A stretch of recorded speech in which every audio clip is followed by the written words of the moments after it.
On GB News, Britain's news channel. Westminster is going around in ever-decreasing circles, followed by the media. Britain is broken. How on earth did we get into this mess? But more importantly, how do we get out of it? Join me at 7 p.m, Mondays to Thursdays on Farage, here on GB News. We will have open, rational debate. We've got to work out how Britain moves forward from this. Join us here on GB News, the People's Channel. Britain is watching. When the news happens, it happens here. And really important breaking news. Breaking news this morning. On TV, radio and online, the news starts here on Britain's newsroom. All the biggest stories and the answers that you need from across the UK and beyond. Join Britain's newsroom from 9:30 on GB News. The People's Channel, Britain's news channel. Join me, Patrick Christie's, Monday to Friday, 3 till 6. We tackle the day's news agenda like you've never seen before. It's high tempo, high octane, the most controversial topics and the best guests. You will not be able to take your eyes and ears off it. I'm not afraid to ask the questions that you really want answered. 3 till 6 p.m, Monday to Friday on GB News, the People's Channel, Britain's news channel. People in Britain, they love free speech, but they also love fair play. I don't care if I'm speaking somebody from a trade union, from the Labour Party, somebody from the SNP. And I think the viewers like to see that actually we can challenge one another, but in a positive way. We think we ask the questions that people want to ask, and often we ask the questions that we wanted to ask in Parliament but never got the chance to ask. So join us every Saturday, 10 a.m. till noon on GB News, Britain's news channel. It's all about family, being in people's living rooms, all the interaction and getting to know who our viewers and listeners are. When I was young, my dad used to say, "Nana, stop arguing." I wanted an outlet that would enable me to give my opinion. People are going through a really hard time right now, and I know that you don't feel like you're being listened to by the establishment. I came to GB News because it's the People's Channel, and I want the audience to have their say on the events of the day. We're dynamic. We do something different. Democracy shows that the wisdom of the nation is in its people. I get to travel to find out what the story is from a personal perspective. The British people aren't fools. We know when we're not being told the full story. We've got to work out how Britain moves forward from this. It's the best country in the world. The establishment had their chance. Now we're here to represent your views. Britain's watching. Britain's watching. Britain's watching.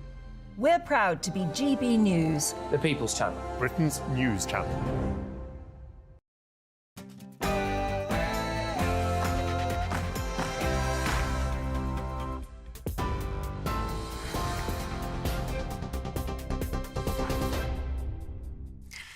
Good evening, I'm Tatiana Sanchez in the GB newsroom. Former Home Secretary Dame Priti Patel has told GB News the government needs to clamp down on lefty lawyers to stop illegal migration. She says the Attorney General and Lord Chancellor need to take action over how law firms behave. That says the number of channel crossings continues to climb, with more than 14,700 people intercepted in small boats so far this year. Dame Priti warns the clock is ticking for the government to implement its new illegal migration bill. We need a deterrent factor for a start, and removals and returns. My Rwanda plan was central to that. The returns agreements that, I have put in place and others are now putting in place. We have to get planes leaving the country and show that if you come here illegally, you can't just get a free pass. Being firm is actually the stance that we should take, and that means removing people and returning people to other third countries or country of origin. The Energy and Security Secretary says he and his family have struggled to open accounts at major banks in the wake of the Nigel Farage row. Grant Shapps told The Sun the problem stems from being a politically exposed person. He accused banks of going too far. It comes as Mr Farage launched a new website to help people who, like him, have had their bank accounts forcibly closed. The GB News presenter says 1,000 accounts are being shut every day. What I've learned in the 3 weeks since I came out, as it were, I've just been inundated by small businesses, by folk all around the country, people in absolute fear, terror, lives being ruined, thousands of businesses being closed. The Prime Minister is ordering a review into the rollout of low-traffic neighbourhoods. The scheme, which has been used by councils to stop drivers cutting through residential areas, has been seen by some as an attack on motorists. In an interview with the Sunday Telegraph, Rishi Sunak said he supports people's right to use their cars to do all the things that matter to them. Shadow International Trade Secretary Nick Thomas-Symonds says the Prime Minister should leave the decision to local areas. Our position is that it is for communities to make these decisions, whether it is in terms of low traffic neighbourhoods, where, by the way, there are communities up and down the country who want to reduce traffic going through their neighbourhoods, whether it is in terms of clean air zones. We've talked obviously specifically about you, Les. Yes, we certainly believe a well-planned low traffic neighbourhood is a good thing. You're up to date on GB News. Now it's over to Free Speech Nation.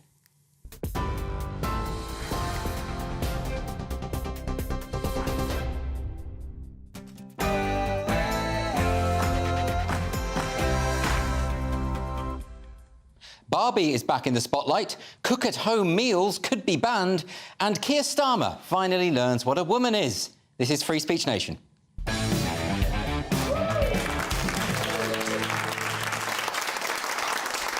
Welcome to Free Speech Nation with me, Andrew Doyle. This is the show where we take a look at culture, current affairs and politics. And, of course, we'll have the latest from those lovable culture warriors. And, as usual, they've had a busy 7 days. Coming up on the show tonight, the Barbie movie has conquered the box office.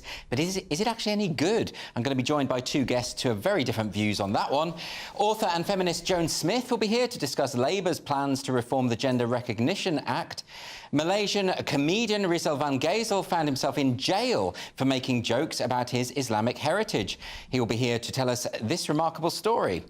And the wonderful Christopher Biggins will be here to tell us about his long and distinguished career in show business. And, of course, I've got a wonderful panel answering my questions from my studio audience. Tonight, my guests are Diane Spencer and Francis Foster. How are you both? Have you noticed I'm wearing a new tie, which was given to me by Lewis Schaefer, one of our regular panellists? Oh, my God, Well, because Lewis. he said to me I have terrible ties, and he wanted to do something about it. OK, and that's the move he made. Yeah, oh, is it no good? No. I can take it off if you want, It's Diane. very Lewis. Yeah, I'm not going to encourage you to strip on your own shirt. Well, you know, it's whatever you want. I feel like I'm being turned down for a mortgage. Actually. Yeah, that is very much the look I'm going for. I want authority. Yeah. That's what I want, because I never get it. All right, look, we've got a great audience here, so we may as well break out to them straight away and get some questions. So our first question is from Joe. Where is Joe? Hello, Joe. Hi. My question is, do you think that women should be grateful to Keir Starmer for finally telling us what a woman is? Yeah, because we didn't know before, did we? We didn't know. It was funny because I remember Keir Starmer being on LBC where Nick Ferrari asked him, you know, can a woman have a penis? And he just couldn't answer the question. It was absolutely mad. Can I ask you, Joe, from your perspective, do you trust that he's at a complete about turn? You don't? No, OK. I noticed you're wearing a T-shirt with the word woman on it. What do you think about this? Because a lot of people, I've spoken to a lot of women who have said, you know, Labour have let us down so often for the past few years, and now they're pretending like we had it right all along. Do you think they can be trusted? No. To be brutally honest, they can't be trusted. If you actually look at Labour's journey, they basically had the same values when it came to this debate, or the same ideas as the SNP. Yeah. They have now watched the SNP make an absolute hash of it and implode. So they're looking at the SNP going, right, we don't want to go that far. But you listen to their explanation of what a woman is and the gender debate, and it's like the gender debate, but if it was directed by Christopher Nolan. Yeah. In that you can't actually understand what is being said or their actual position. It's very mixed, isn't it? Because I don't know what you think, Diane, but, you know, this document that Annalise Dodds produced and wrote, I think it was in The Guardian. Yeah. And she was basically very triumphalist and talking about, you know, we're morally superior than the Tories, and it's true, the Tories have presided over all this nonsense. But Labour Labour, if anything, have been a bit worse on this, haven't they? I always find that Sir Keir is very much AI. He is very robotic, and he's now been reprogrammed to say a woman is an adult female. Yeah, guys? Great. Yeah, I've got this right. But as soon as How did he not know that before? Well, it wasn't programmed. And when he was then pushed and he said, well, should women have safe spaces? He went, yes, they should. And it's like, OK, the program's going that far. But then they said, why? And then he couldn't answer that question because they haven't typed it in yet. Still confusing, though, Diane, because what Annalise Dodds was saying is that she wants to speed up the gender recognition reforms. In other words, that make it easier for people to acquire a GRC. Yes. And at the same time saying they're going to protect women's spaces. But in order to protect women's spaces, they have to know what a woman is, right? Well, you have to know what a woman is, and, you know, you have to be this tall or whatever to ride. But also, that's the way my husband does it. But also, they want to demedicalise it. And now, I'm sorry, but you can't demedicalise the gender transition process. But that's where the SNP went wrong, is because they started pushing gender self-ID. Yes. And, of course, what no woman at any point was saying, and I do believe this, I don't think anyone was suggesting that there's an inherent predatory nature to trans people, which is the straw man you constantly hear. What they were saying is people could exploit a system where you just declare yourself, right? That's clearly the case. Of course it is, and you only have to look at the case of Isla Bryson, a two-time male rapist, to realise that that is exactly what happened. Yes. And if you haven't seen a picture of Isla Bryson, he is very feminine in that he has got a facial tattoo reminiscent of Mike Tyson at his most insane. Yeah. He then got convicted for male rape twice. It was at this point they thought, you know what, I feel like a woman. He got some pink leggings from Primark, he found a wig and a skip, and now he's demanding entrance and access to female spaces. Yes. And that's where we are. And what was completely insane about it is there was a member of the SNP on Question Time who wouldn't even say that he was male. That's quite astonishing, Diane, because I was just reading. There's been a case in Guernsey where Not Guernsey. No, I love Guernsey, but trans-identifying male in Guernsey raped a woman, or has been accused of raping a woman, and it's gone to court. And in court, they're using phrases like "her penis," even though they're talking about sexual assault.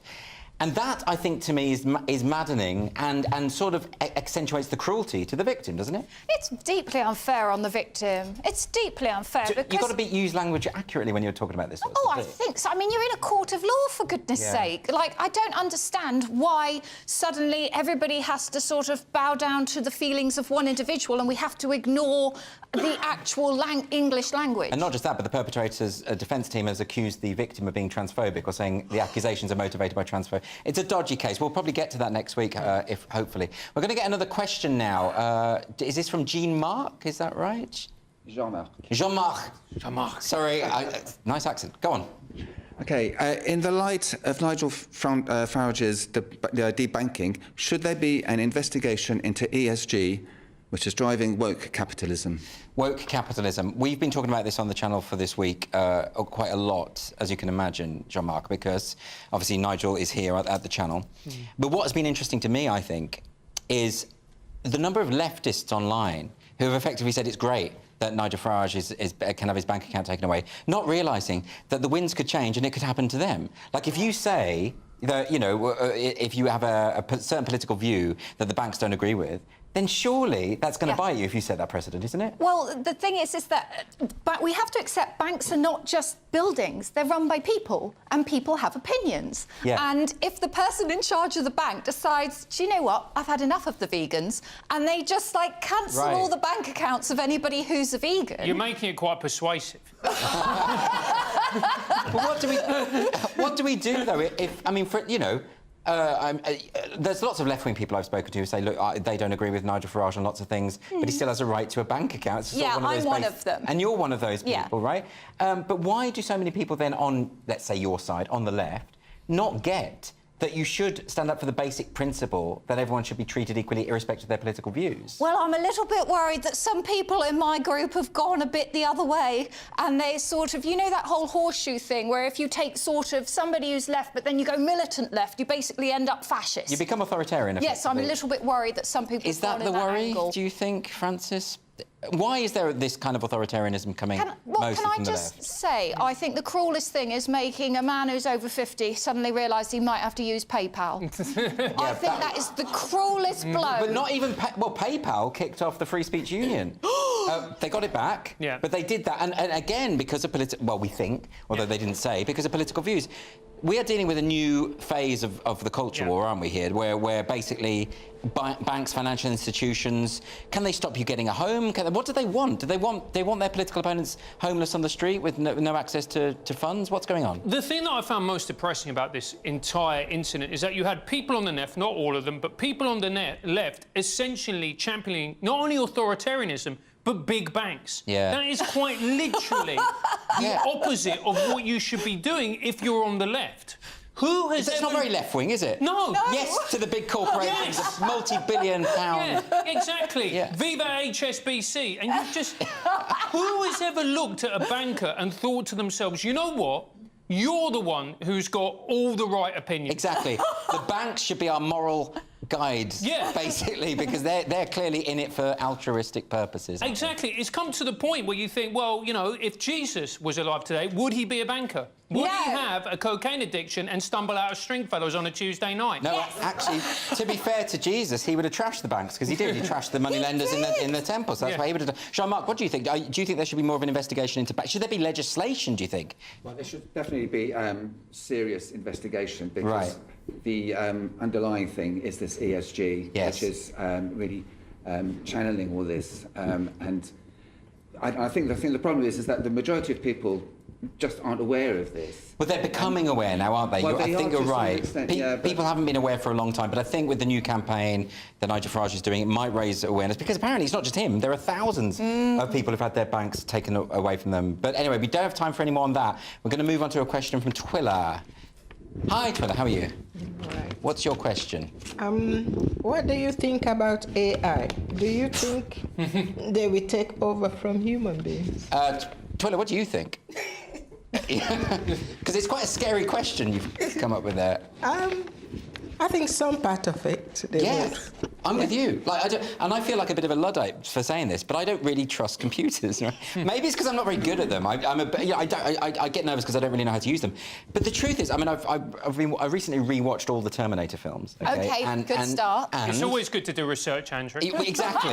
I take this show seriously, right? And the truth is, although obviously I don't believe Arnold Schwarzenegger is going to come back and kill everyone, but I think there is the element that if you create artificial intelligence that then decides that humans are an impediment to what is in its best interest in a very cold, emotionless way, this isn't the stuff of fantasy necessarily, is it? No, it's not the stuff of fantasy. It's the stuff of dystopia. So take an example like driverless cars, which apparently, according to certain people who actually know about this, it's going to be 10 to 15, maybe 20 years. Right. And you think, well, what's the problem with that? But then you think, how many people in this country and the US, for instance, make their living from driving? From whether it's cab drivers, lorry drivers, etc. What is going to happen to that entire cohort of men? Do you really want them to be unemployed? People have said that for a while, though, in terms of robots in factories and that kind of thing. Affects people's employment. But more specifically, Diane, do you fear the possibility of AI actually causing Armageddon? I think that it's going to more be the way that a human interacts with AI. Like, for example, there is an AI that can learn different languages, right? Yes. And it proved that it could learn, I think it was Bangladeshi. Yes. Now, if an AI can learn Bangladeshi, that means it can interpret codes, it can interpret words. And if you have an AI that you persuade to be on your side and you get it to interpret, say, military codes of another country, then you can get the codes of another country. Or the AI will do it itself. The computer will decide this will be better for me to hack the military of a foreign power and launch the missiles. I've thought about this a lot. It's going to happen. No, you've watched Terminator. I've watched Terminator and thought about Terminator. I don't want to sound like some kind of Old Testament prophet, but I do think the end is nigh. Let's move on to a question from Russell. Where's Russell? Hi, Russell. Hi, is Elon's X a good idea? Or has he lost? Or has he totally lost the plot? Are you on Twitter, Russell? I am. Well, not Twitter anymore. Now it's X. I think so. I'm still confused. Oh, well, I was confused because I went back on Twitter the other day and then, the X logo comes up and then... But isn't he just trying to shake things up? What do you think? He's a bright guy. He's probably got a plan. He's got a plan that we won't understand. I can't see it. I don't know it. Itching to say something. Oh, yes. Well, because Elon wants to turn it into an app that caters for everything. Because they have these super apps in China where you can not only sort of tweet on them, you can order drinks, you can get a cab, you can, I don't know, get cinema tickets. They have these super apps, and he wants to turn X into a super app. So that's why Twitter is obsolete then, because people aren't tweeting, they're doing all sorts of stuff. Yeah, he wants to essentially re-scrub Twitter and turn it into something bigger, so he decided to ditch its current name and ditch the bird. It's bold, though, isn't it? Because, but he historically over-promises and under-delivers. Where's my Hyperloop? Where is it? It's not here. What is a Hyperloop? Well, it's essentially a vacuum train that he said he was going to build these Hyperloops that were going to connect, you know, countries. They were going to, you would be able to travel across America in like literally an hour in a vacuum train built. He's very ambitious. I mean, he also talked about transhumanism, where you embed a computer in your brain. And so you become a heightened, enhanced version of a human, like in Terminator Dark Fate, which is the latest instalment of Terminator. But what do you... I know a lot about Terminator at the moment. But what do you think about this with Elon? Because he does do these wild things, but then maybe Twitter does need to develop and move with the times and change and adapt. Well, look, every business needs to adapt, move with the times and change. And Twitter has famously never declared a profit. It's never declared a penny of profit. So what Elon is trying to do is he's trying to make this app profitable. Because how much did he spend on it? 44 billion. Ah, well, loose change. Exactly. The only thing that I would say, and I think all of us can agree on this, is that it is a rubbish name. X. Yeah. It is. Yeah. Really? Well, what is it? You tweet your X-sting? I don't know. Well, I don't really understand what it means, but it looks quite cool, doesn't it? No, because you can't turn it into a verb. He's right, like, because you can't Twitter, X someone. You could tweet, but like X, what do you like? They were saying zeeting. Yeah. Like, Could you zeet me tomorrow? Oh. No. That sounds like something a trans activist would say, wouldn't it? Well, it sounds like a pronoun. Yeah, it does think. I'm a zeet. I'm a zeet. Zeet Zor. OK, we're going to move on now to another question from David. Where's David? Hi, David. Here. Should the NHS staff wear gratitude ponchos? Gratitude ponchos, right. I love this story. The NHS advisor that said, you know, the staff should put these ponchos on. They're called gratitude ponchos because it's like a team-building thing, and people end up signing... You can see a picture now, actually. People are signing each other's ponchos, and they put, like, motivational... positive messages on each other. Do you think that's going to work? I mean, you could do it on a toilet wall. I don't know why you're doing it on the back of your coworker. Do you remember your last day of school where you were allowed to sign each other's shirts? Yeah, but I just got lots of abuse on mine, so I don't think that would happen. You know, I was at an all-girls school. We just drew boobs. Oh. Is that what girls do? Well, yeah, because you go, now you've got to walk around like this all day with your boobs out. I didn't realise girls did that. No, I didn't. I know about the male equivalent, but... Yeah, exactly. And we always thought... You always pretended you were better than us. And turns out, you're not. When did I pretend I was better than you, Francis? I think he means girls generally. Girls generally, your Whoa, gender. that is a massive stereotype right there. You can stop with your sexism. No, you're absolutely right. Women are worse, if anything. Mate! Well, good callback, because we might even talk about that later on. But look, that's all we got time for this section, but still to come on Free Speech Nation. It has conquered the box office and become the cultural phenomenon of the summer. But is the Barbie movie actually any good? Two guests with somewhat differing opinions will be here to discuss that. But first, let's get your latest weather.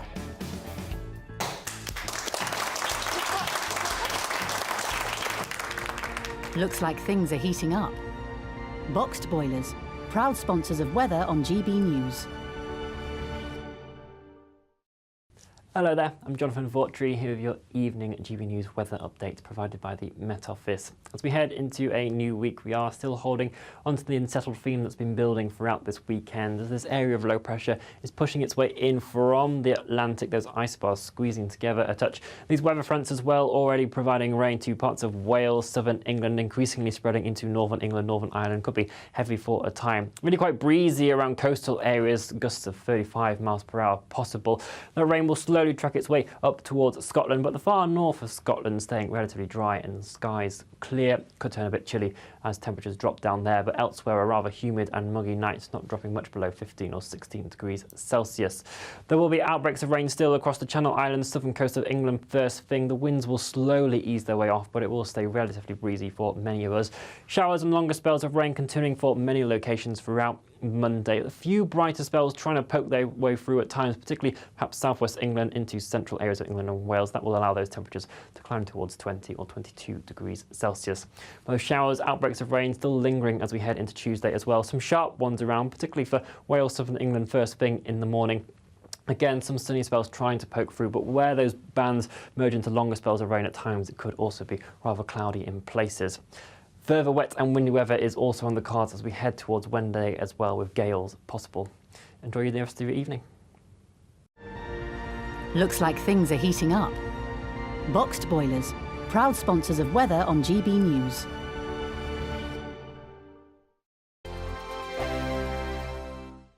What you get for breakfast is something that, if we do our jobs right, you will wake up to news that you didn't know the night before. It's a conversation. It's not just me and Eamon. We want to get to know you, and we want you to get to know us. From 6, it's Breakfast with Eamon and Isabel. Monday to Thursdays on GB News, Britain's news channel. Westminster is going around in ever-decreasing circles, followed by the media. Britain is broken. How on earth did we get into this mess? But more importantly, how do we get out of it? Join me at 7 p.m, Mondays to Thursdays on Farage, here on GB News. We will have open, rational debate. We've got to work out how Britain moves forward from this. Join us here on GB News, the People's Channel. Britain is watching. When the news happens, it happens here. And really important breaking news. Breaking news this morning. On TV, radio and online, the news starts here on Britain's Newsroom. All the biggest stories and the answers that you need from across the UK and beyond. Join Britain's Newsroom from 9:30 on GB News. The People's Channel, Britain's news channel. Join me, Patrick Christie's Monday to Friday, 3 till 6. We tackle the day's news agenda like you've never seen before. It's high tempo, high octane, the most controversial topics and the best guests. You will not be able to take your eyes and ears off it. I'm not afraid to ask the questions that you really want answered. 3 till 6 p.m, Monday to Friday on GB News, the People's Channel, Britain's news channel. People in Britain, they love free speech, but they also love fair play. I don't care if I'm speaking somebody from a trade union, from the Labour Party, somebody from the SNP. And I think the viewers like to see that actually we can challenge one another, but in a positive way. We think we ask the questions that people want to ask, and often we ask the questions that we wanted to ask in Parliament but never got the chance to ask. So join us every Saturday, 10 a.m. till noon on GB News, Britain's news channel. It's all about family, being in people's living rooms, all the interaction and getting to know who our viewers and listeners are. When I was young, my dad used to say, "Nah, stop arguing." I wanted an outlet that would enable me to give my opinion. People are going through a really hard time right now, and I know that you don't feel like you're being listened to by the establishment. I came to GB News because it's the People's Channel, and I want the audience to have their say on the events of the day. We're dynamic. We do something different. Democracy shows that the wisdom of the nation is in its people. I get to travel to find out what the story is from a personal perspective. The British people aren't fools. We know when we're not being told the full story. We've got to work out how Britain moves forward from this. It's the best country in the world. The establishment had their chance. Now we're here to represent your views. Britain's watching. Britain's watching. Britain's watching. We're proud to be GB News, the People's Channel, Britain's news channel.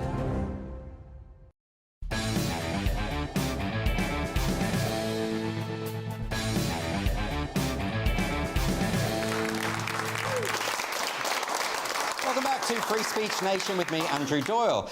No doubt about the cultural phenomenon of the summer, the Barbie movie has taken the box office by storm. The film, directed by Greta Gerwig, has enjoyed the biggest opening weekend of the year, taking over £261 million globally. That's the biggest ever opening weekend takings for a movie directed by a solo female director. Let's take a quick look.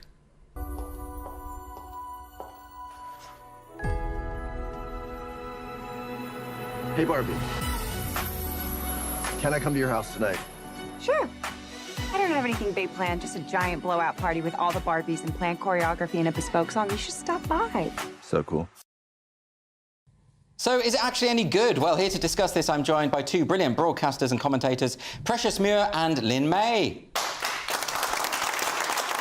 So, Precious, I'm going to have to come to you first because of the way you're dressed. Yes. You are clearly a Barbie fan, right? I'm a huge Barbie fan. Okay. I think that it was a brilliant movie. It's well done.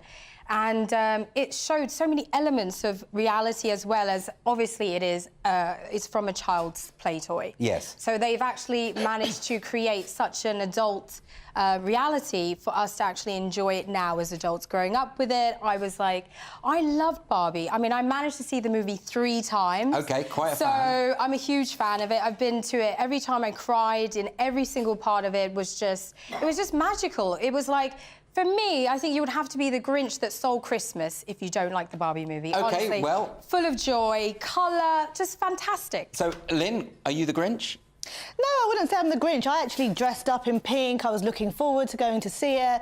But I was just quite disappointed. Okay. Firstly, I found it quite boring.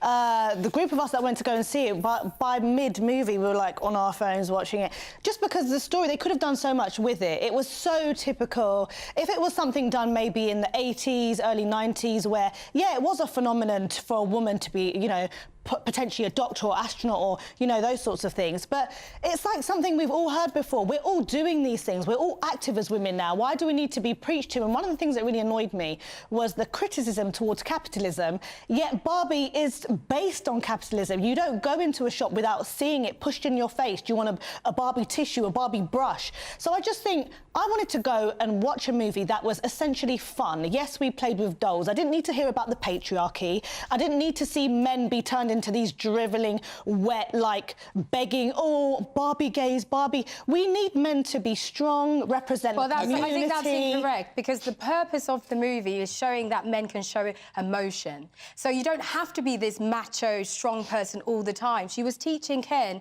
to be his individual self, to show emotion. It's OK to cry. Precious, do you think it's odd? So this is the modern day now. That wasn't really crying. So much he was pressure, constantly emotional. But you can't put so much pressure on men. And remember, it's a child's movie as well. It's also for adults, but it's a children's movie. But that's the question, isn't it, Precious? Should they be politicising what is essentially a family, children-orientated show and dealing with stuff like the patriarchy? Well, first of all, the parents have to go and watch it, right? So you have to make it interesting for them. Yeah. And I had a brilliant time. And obviously, I'm an adult, so it's for everyone. I think the movie has so many elements to it that it caters for everyone, from a child to an adult to a young woman who is finding herself and trying to figure out who she is and having women-empowering conversations. The speech that America Ferrera did in the actual movie was phenomenal. I mean, I cried so much because I could relate. It was relatable. But I think some of these things... It was fantastic. Right, Lynn, your turn. You know when you literally said at the beginning, this is the reality that women go through? It is. And I think, yeah, there were certain elements, I agree.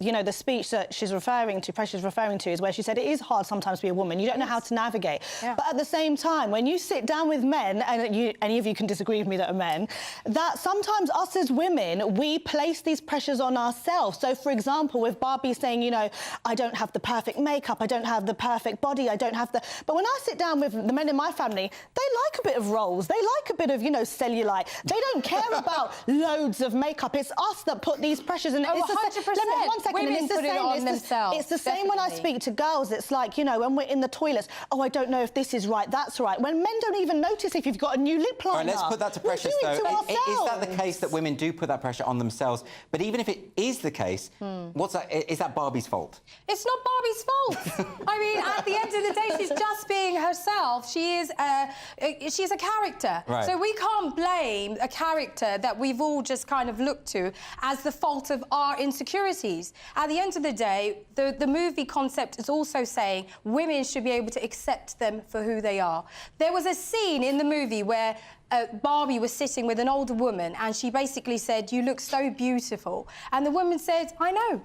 So this is the reason we have to start telling women that, OK, yes, we like to look fabulous and we like to dress up and we like to look good, but it's OK if you don't. Would you say, Lynn, that there is anything to what Precious says, that there is a positive message behind this? 100% positive. Well, like I said, I'm not going to say there was no positive takeaways. There were. Like I said in the speech, sometimes it is difficult to navigate. When it comes to women, we're expected to be able to be these superwomen. But this is what actually was negative about the movie. That in Barbie Land, all the women were leaders and, you know, politicians, and I don't think that's I mean, we had President Barbie. That was amazing. No, but I actually don't think that's a reality. I know loads of women as well that they have gone so hard in terms of their career, and now they're quite lonely. Can I ask, you know? was it the case that the filmmakers felt they had to address these kinds of issues relating to the patriarchy because the Barbie doll has been kind of controversial for a while? A lot of feminists have said it's not appropriate to give this impossible body image to children, and that kind of twists young girls' expectations of what they're meant to be. Do you think there's anything to that? But then it's like, OK, are we going to the pictures, to the cinema, to watch movies because we're trying to escape reality, where there's nothing wrong with that? Or are we going to watch movies now to kind of be preached to, told this is how life should be? And I don't think that's right either, unless we scrap, maybe we should scrap all Disney, maybe we should scrap all things that are unrealistic and take away complete fantasy and entertainment. What about you, Precious? Do you think there is any... do you understand feminist concerns when it comes to the impossible beauty standards that they feel that Barbie represents? Well, I think that obviously the Barbie itself is adapted as well. She doesn't always look tall, slim, with a waistline and big boobs. They've adapted the Barbie itself as the doll, if you've noticed, to more fuller-figured women, voluptuous women, curvy women. They've adapted the Barbie. So it's grown since it's been, you know, the woman that actually invented it has created the Barbie until now. Yes. So at the end of the day, every woman can look at a Barbie and say that they kind of relate to it now that it's changed.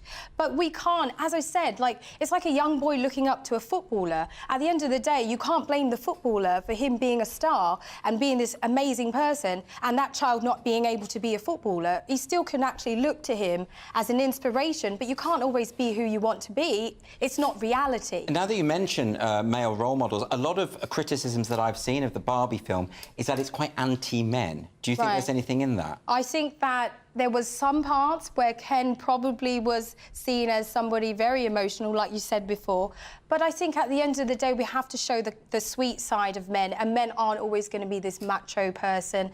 And at the end of the day, it's a film. I never saw Ken as macho, to be honest. Really? Nothing about him I think struck me. probably his fashion didn't show that, no, right? Probably not. But I think at the end of the day, we have to be considering who is watching it. As I said, children are watching it. They don't want to put that perception in. Children, as it is, they go to school and it's so much harder for them now. I think there's so much relying on who they are and what they're going to be, and when they grow up, who they want to be. And do you think that this is a film that boys could watch, as in, you know, children, and they would enjoy it? No, or do they think... Personally, if I had a son or some of the younger boys in my family, I would not want them to watch that film. Only because I believe that I do think that men should be the backbone of society when it comes to protecting a community. Even if you look at physiologically, biologically, we can say this as much as we want. As women, we can say as much as we want. Oh, we can do everything men... No, we can't do everything men can do, and women can't do, and vice versa. We have our roles to play to a degree. That is absolutely ridiculous. The whole point of actually being a woman and somebody like yourself, who is a woman who's strong, has a good character, and you're doing your thing. How could you even say such a thing? Because that is insane to me that you're saying that there is limitations as a woman that you don't think you're good enough to be as a man. That's not good. Let's have a final point from you, because we haven't got much time. I just think, yes, it's fantastic where we've got to in life, where us as women, we can be these great roles in society, but at the end of the day, we are supposed to still be the nurturer. We still are the ones to give birth. And I'm not going to go... This is still 2022, right? I'm not going to go... This is crazy. Did I go through a machine The reality is, women are not going to be the majority of the builders. They're going on the oil rigs. We're not going to do that. We can say it as much as we like. We do everything men. We're not going to be... We're talking There's a lot of roles that we're not going to be willing to do. In the movie, it really specifies that when they went to reality, those jobs were taken by men. If you watch the reality part of the movie, when they went, they were like... They were like, those roles are for men and these roles are for women. I'm so sorry to interrupt, because I'm really enjoying this. I didn't know Barbie was so controversial, but we are out of time. We are out of time. Thanks ever so much to Precious Muir and Lynn May. Thank you. Still to come on Free Speech Nation, the Shadow Minister for Women, Annalise Dodds, has unveiled Labour's plans to reform the Gender Recognition Act. But are they on the right track? We're going to be discussing this with author and feminist Joan Smith. Don't go away.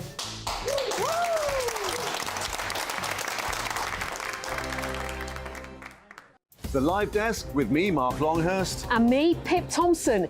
It's here Monday to Friday on GB News. From midday, we'll bring you the news as it breaks, whenever it's happening and wherever it's happening, from across the UK and around the world. Refreshing, feisty, but with a bit of fun too. If it matters to you, we'll have it covered on TV, radio and online. Join the Live Desk on GB News, the People's Channel, Britain's news channel. So Jubes and Kerr, we tackle the issues of the day with real, robust debate, both sides of the fence, battling it out with me in the middle with my forthright opinions and views. And often really interesting things happen because you start with a position and then by the end of the debate you find actually, well, I might not have thought about that one. What we need in this country is 2 new political parties. You should maybe think about doing a 2024 calendar.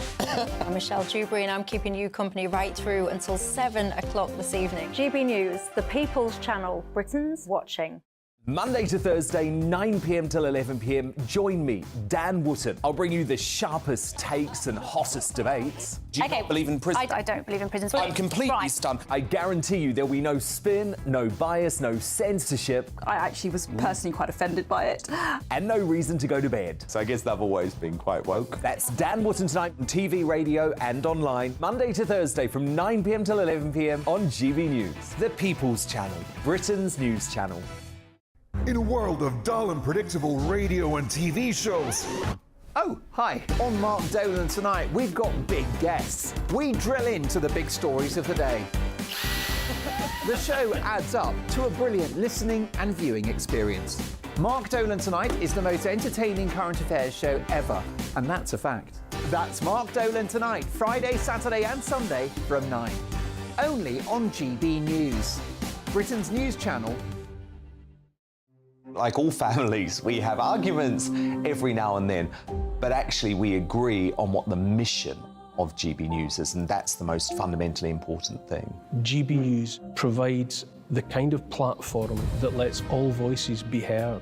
We don't hold back. We're free to say what we really think. Just because some people who live in a tiny little Westminster bubble think that their particular story is important, that's not the most important story for me. And often there will be difficult stories, stories that you won't find on the establishment media. Because what people think in the north of England may be very different to what they're thinking in the home counties. We're going to carry on telling the world what life is really like for households up and down the UK. We love to be in your car, in your kitchen as you're having your breakfast. Whatever you're doing, you are part of the show. If it matters to you, it matters to us. Britain's watching. Britain's watching. Britain's watching. We're proud to be GB News, the People's Channel, Britain's news channel.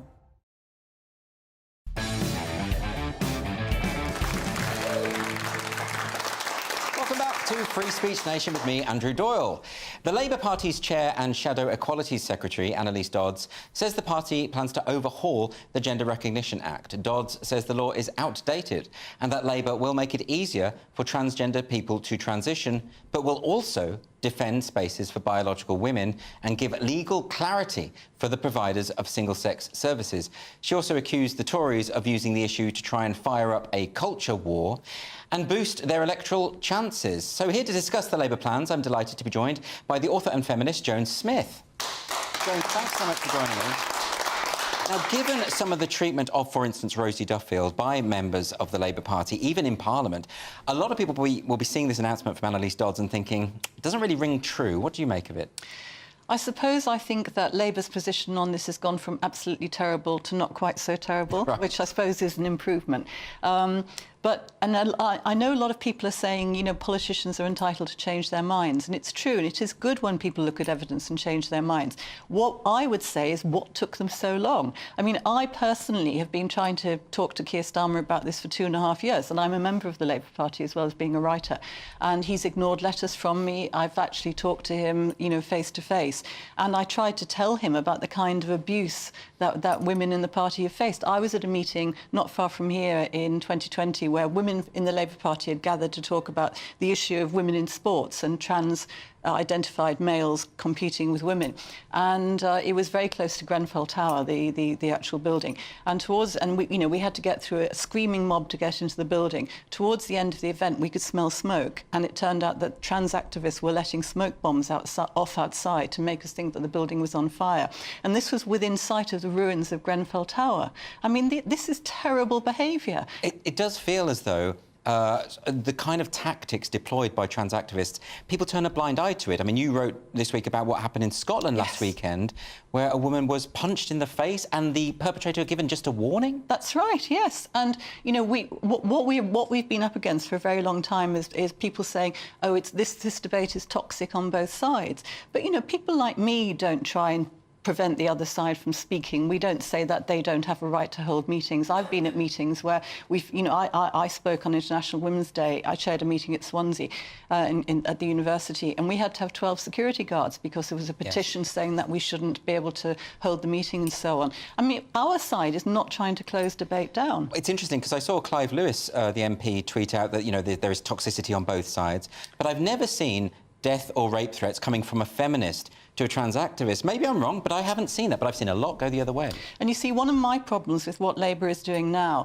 is that I welcome the fact that they're dropping self-ID. That is progress. Yes. But it's taken them a hell of a long time, and I don't think you can simply have an article, give one interview, and wipe out what's gone on for several years. Do you think it would be helpful if Keir Starmer, for instance, said that he regretted the treatment of Rosie Duffield, who had simply raised these concerns and then was accused of all sorts of horrible things, being a transphobe, being hateful, and then when Starmer was asked about it, he said, yes, but she shouldn't have said what she said. Yes, exactly. And it's not just women like Rosie, you know, who's had an absolutely terrible time. It's women who have stopped going to Labour Party meetings because they know they'll be smeared as bullies and transphobes and compared to Nazis and things like that. There's a really horrible ideology has taken hold in the party, and it's really hostile to women. And you know, one speech, one article in The Guardian doesn't actually solve that problem.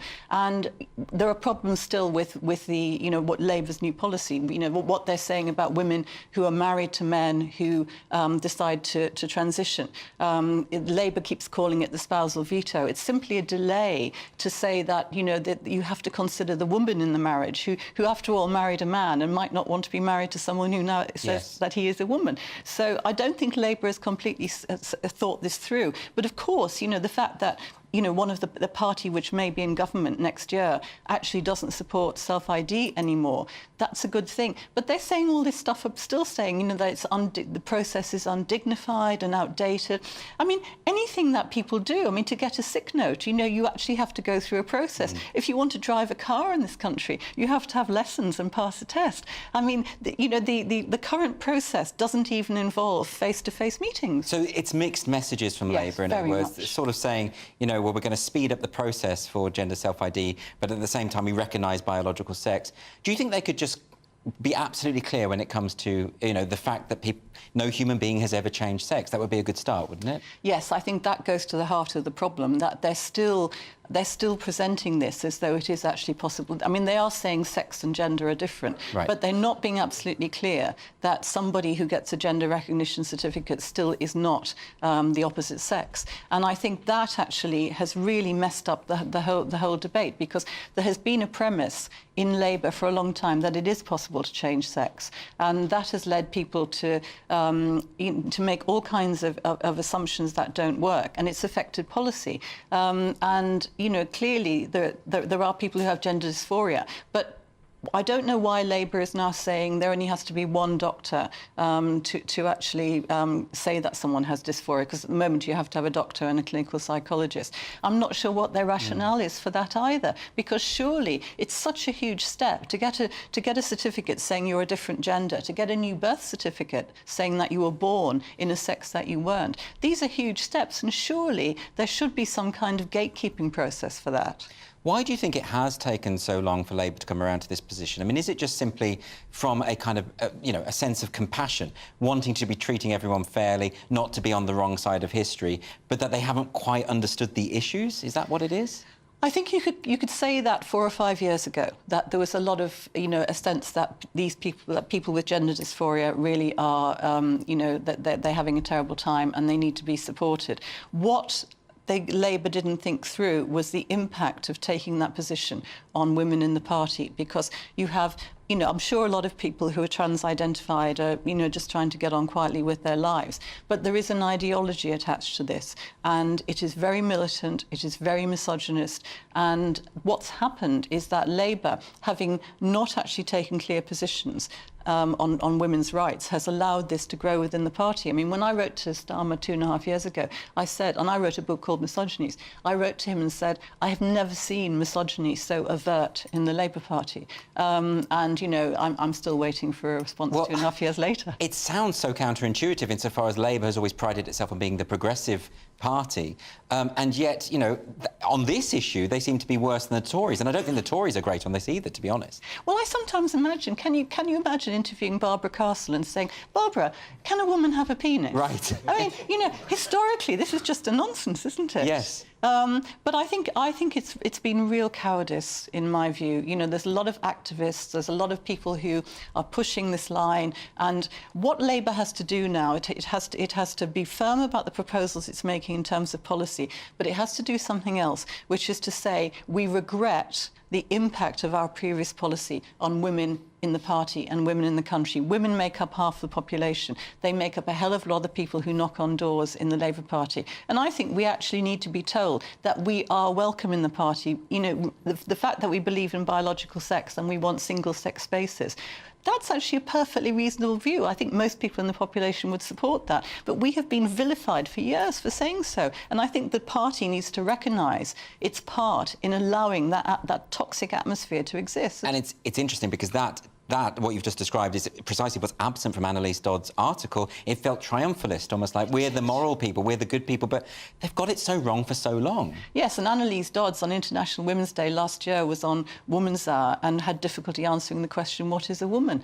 And you know, Starmer himself has said that the reason that they've made this change is that they've seen what's happened in Scotland, which of course has been a complete and utter disaster. Yes. So I'm still not convinced that they're doing it completely out of principle. You know, I think they realise that they've hitched their wagon to an ideology which is extreme and upsetting a lot of people. And, you know, a bit of contrition from people like Annalise Dodds and perhaps an apology to women would be very welcome. Joan Smith, thanks very much for joining me. Really appreciate it. And still to come on Free Speech Nation, we're going to be talking to the brilliant Christopher Biggins, and we're also going to meet the comedian and promoter who was jailed for joking about his Malay heritage. And Diane Spencer and Francis Foster will be back next to discuss that fascinating conversation with Joan Smith. See you shortly.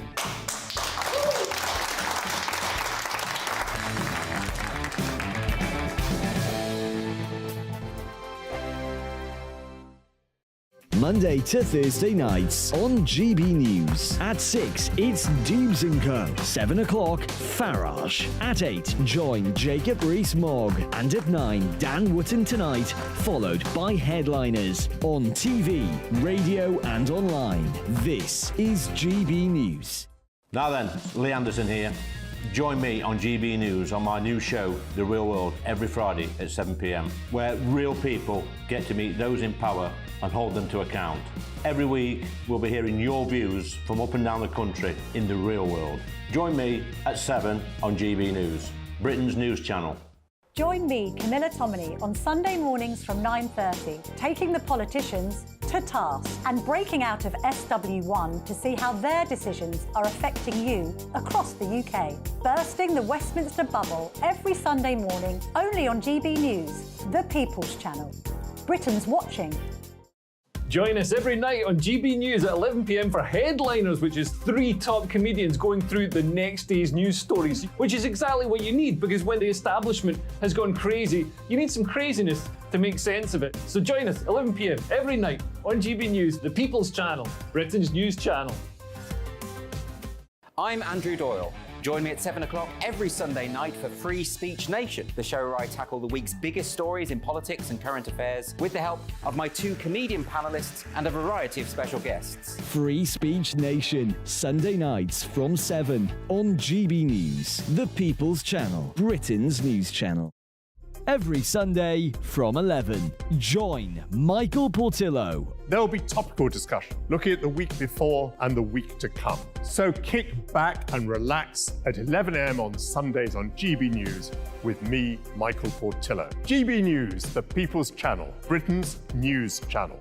I joined GB News because I was sick and tired of not hearing my views being represented, not just mine, but so many people that I knew and spoke to. I just couldn't get my voice out there. I couldn't say anything. I couldn't do anything. Whatever the narrative was, I kind of had to follow it. GB News is there to provide a voice for those who have been ignored by the establishment media. We think different things, we've got a different style. GB News is here to be optimistic and positive about the future. It's real kind of dynamic and flowing, with the audience very much at the heart of it, like a big family. Here at GB News, we talk about the things that matter to you. Hearing the voices from right across our towns and cities, especially our towns. All sides of the argument represented with a heavy dose of opinion. We're on a mission here to make a difference. And the GB News family really is here for you, and whatever time of day you can watch or listen. Britain's watching. Britain's watching. We're proud to be GB News, the People's Channel, Britain's news channel.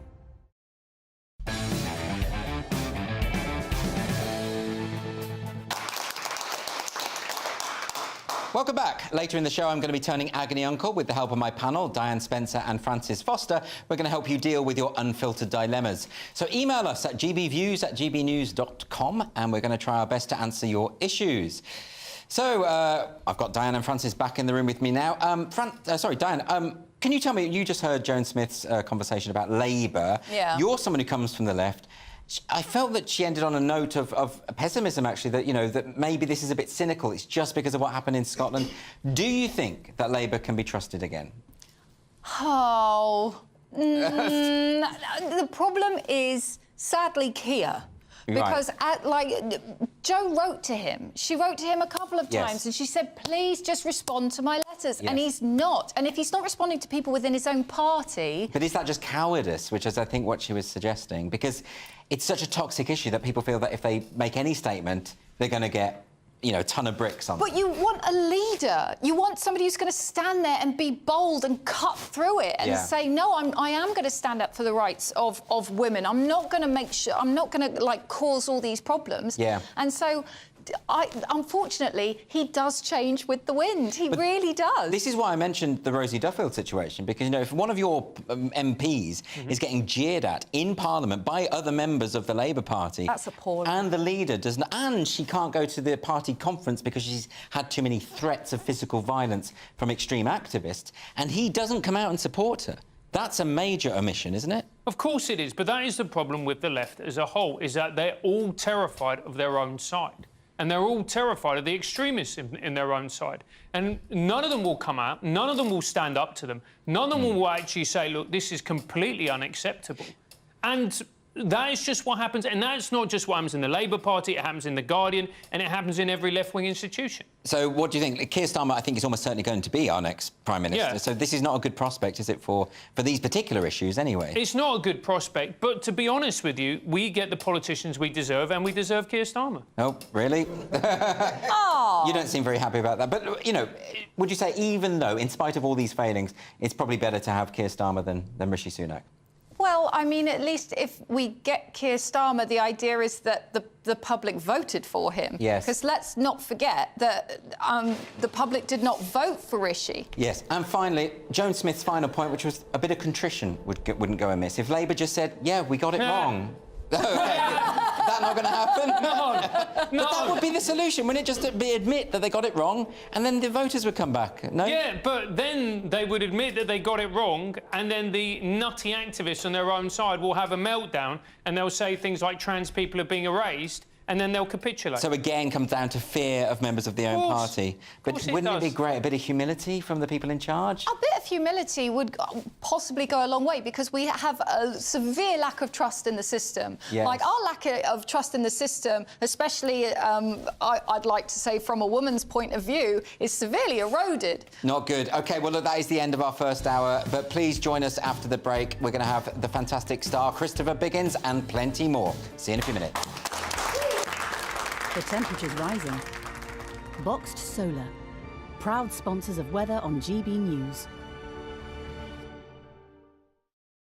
Hello there, I'm Jonathan Vautry here with your evening GB News weather update provided by the Met Office. As we head into a new week, we are still holding onto the unsettled feeling that's been building throughout this weekend as this area of low pressure is pushing its way in from the Atlantic, those isobars squeezing together a touch. These weather fronts as well already providing rain to parts of Wales, southern England, increasingly spreading into northern England, Northern Ireland. Could be heavy for a time. Really quite breezy around coastal areas, gusts of 35 miles per hour possible. The rain will slowly track its way up towards Scotland, but the far north of Scotland staying relatively dry and skies clear. Could turn a bit chilly as temperatures drop down there, but elsewhere a rather humid and muggy night, not dropping much below 15 or 16 degrees Celsius. There will be outbreaks of rain still across the Channel Islands, southern coast of England first thing. The winds will slowly ease their way off, but it will stay relatively breezy for many of us. Showers and longer spells of rain continuing for many locations throughout Monday. A few brighter spells trying to poke their way through at times, particularly perhaps southwest England into central areas of England and Wales. That will allow those temperatures to climb towards 20 or 22 degrees Celsius. Those showers, outbreaks of rain still lingering as we head into Tuesday as well. Some sharp ones around, particularly for Wales, southern England first thing in the morning. Again, some sunny spells trying to poke through, but where those bands merge into longer spells of rain at times, it could also be rather cloudy in places. Further wet and windy weather is also on the cards as we head towards Wednesday as well, with gales possible. Enjoy the rest of your evening. The temperature's rising. Boxed Solar, proud sponsors of weather on GB News.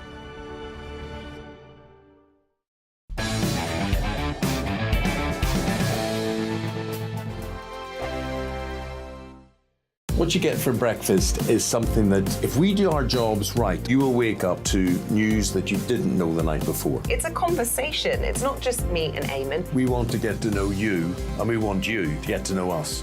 From 6, it's Breakfast with Eamon and Isabel. Monday to Thursdays on GB News, Britain's news channel. Westminster is going around in ever-decreasing circles, followed by the media. Britain is broken. How on earth did we get into this mess? But more importantly, how do we get out of it? Join me at 7 p.m, Monday to Thursdays on Farage, here on GB News. We will have open, rational debate. We've got to work out how Britain moves forward from this. Join us here on GB News, the People's Channel. Britain is watching. When the news happens, it happens here. And really important breaking news. Breaking news this morning. On TV, radio and online, the news starts here on Britain's Newsroom. All the biggest stories and the answers that you need from across the UK and beyond. Join Britain's Newsroom from 9:30 on GB News. The People's Channel, Britain's news channel. Join me, Patrick Christie's Monday to Friday, 3 till 6. We tackle the day's news agenda like you've never seen before. It's high tempo, high octane, the most controversial topics and the best guests. You will not be able to take your eyes and ears off it. I'm not afraid to ask the questions that you really want answered. 3 till 6 p.m, Monday to Friday on GB News, the People's Channel, Britain's news channel. People in Britain, they love free speech, but they also love fair play. I don't care if I'm speaking somebody from a trade union, from the Labour Party, somebody from the SNP. And I think the viewers like to see that actually we can challenge one another, but in a positive way. We think we ask the questions that people want to ask, and often we ask the questions that we wanted to ask in Parliament but never got the chance to ask. So join us every Saturday, 10 a.m. till noon on GB News, Britain's news channel. It's all about family, being in people's living rooms, all the interaction and getting to know who our viewers and listeners are. When I was young, my dad used to say, "Nana, stop arguing." I wanted an outlet that would enable me to give my opinion. People are going through a really hard time right now, and I know that you don't feel like you're being listened to by the establishment. I came to GB News because it's the People's Channel, and I want the audience to have their say on the events of the day. We're dynamic. We do something different. Democracy shows that the wisdom of the nation is in its people. I get to travel to find out what the story is from a personal perspective. The British people aren't fools. We know when we're not being told the full story. We've got to work out how Britain moves forward from this. It's the best country in the world. The establishment had their chance. Now we're here to represent your views. Britain's watching. Britain's watching. Britain's watching. We're proud to be GB News, the People's Channel, Britain's news channel.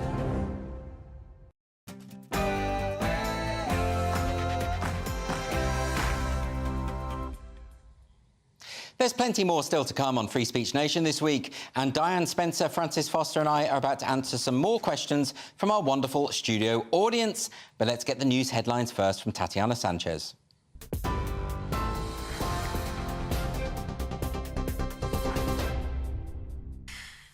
Andrew, thank you very much, and good evening. This is the latest from the GB Newsroom. Former Home Secretary Dame Priti Patel has told GB News the government needs to clamp down on lefty lawyers to stop illegal migration. She says the Attorney General and Lord Chancellor need to take action over how law firms behave. That's as the number of channel crossings continues to climb, with more than 14,700 people intercepted in small boats so far this year. Dame Priti warns the clock is ticking for the government to implement its new illegal migration bill. We need a deterrent factor for a start, and removals and returns. My Rwanda plan was central to that. The returns agreements that, I have put in place and others are now putting in place. We have to get planes leaving the country and show that if you come here illegally, you can't just get a free pass. Being firm is actually the stance that we should take, and that means removing people and returning people to other third countries or country of origin. The Energy and Security Secretary says he and his family have struggled to open accounts at major banks in the wake of the Nigel Farage row. Grant Shapps told The Sun the problem stems from being a politically exposed person. He accused the banks of going too far. It comes as Mr Farage launched a new website to help people who, like him, have had their bank accounts forcibly closed. The GB News presenter says 1,000 accounts are being shut every day. What I've learned in the 3 weeks since I came out, as it were, I've just been inundated by small businesses, by folk all around the country, people in absolute fear, terror, lives being ruined, thousands of businesses being closed. And finally, the Prime Minister's ordering a review into the rollout of low-traffic neighbourhoods. The scheme, which has been used by councils to stop drivers cutting through residential areas, has been seen by some as an attack on motorists. In an interview with the Sunday Telegraph, Rishi Sunak said he supports people's right to use their cars to do all the things that matter to them. Shadow International Trade Secretary Nick Thomas-Symonds says the Prime Minister should leave the decision to local areas. Our position is that it is for communities to make these decisions, whether it is in terms of low traffic neighbourhoods, where, by the way, there are communities up and down the country who want to reduce traffic going through their neighbourhoods, whether it is in terms of clean air zones. We've talked obviously specifically about ULEZ. Yes, we certainly believe a well-planned low traffic neighbourhood is a good thing. You're up to date on GB News. Now it's over to Andrew and Free Speech Nation.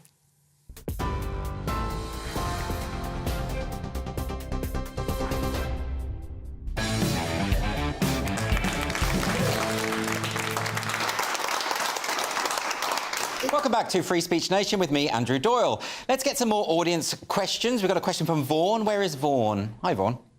Hi. If Labour get elected, should they impose a sugar tax? Yes, so there's a bit of a split in the party on this one, whether they should have a sugar tax. If they get in, well, they will get in, won't they? I mean, it's interesting with the whole sugar tax thing, Francis, because I often think these kind of measures always end up affecting working-class people the most. Yep. It's the lower-cost sugary foods that get these sort of things. Do you think that's right? No, I don't think it's right. I think actually what we need is better education so that people can actually understand that the food that they're putting in their bodies is not good for them. Yes. Just whacking extra tax on these foods, which is disproportionately consumed by working class people, isn't going to help matters, particularly when we're in the middle of a cost of living crisis. And people do resent it. So in Scotland, when they put these taxes on sugary drinks and Iron Brew suddenly were producing a lower sugar version, Scottish people were going and buying contraband Iron Brew, you know, the sort of from under the counter. Like, there was a black market of old school sugary Iron Brew. So I think people will find a way, won't they? Nature does find a way. It does. But I agree completely with what Francis just said. I think it's a lack of education. We've already got a lot of information on food packets, which I think is brilliant. We've got calorie counts, we've got the traffic light system, so you can tell if it's, high in sugar or fats or salts. And you've got to let people make their own choices. And for me... Do you like that? I find it a bit much. No, I think it's like being berated for what you're going to eat. No, not at all. I think it's absolutely brilliant because it means I can make an informed decision.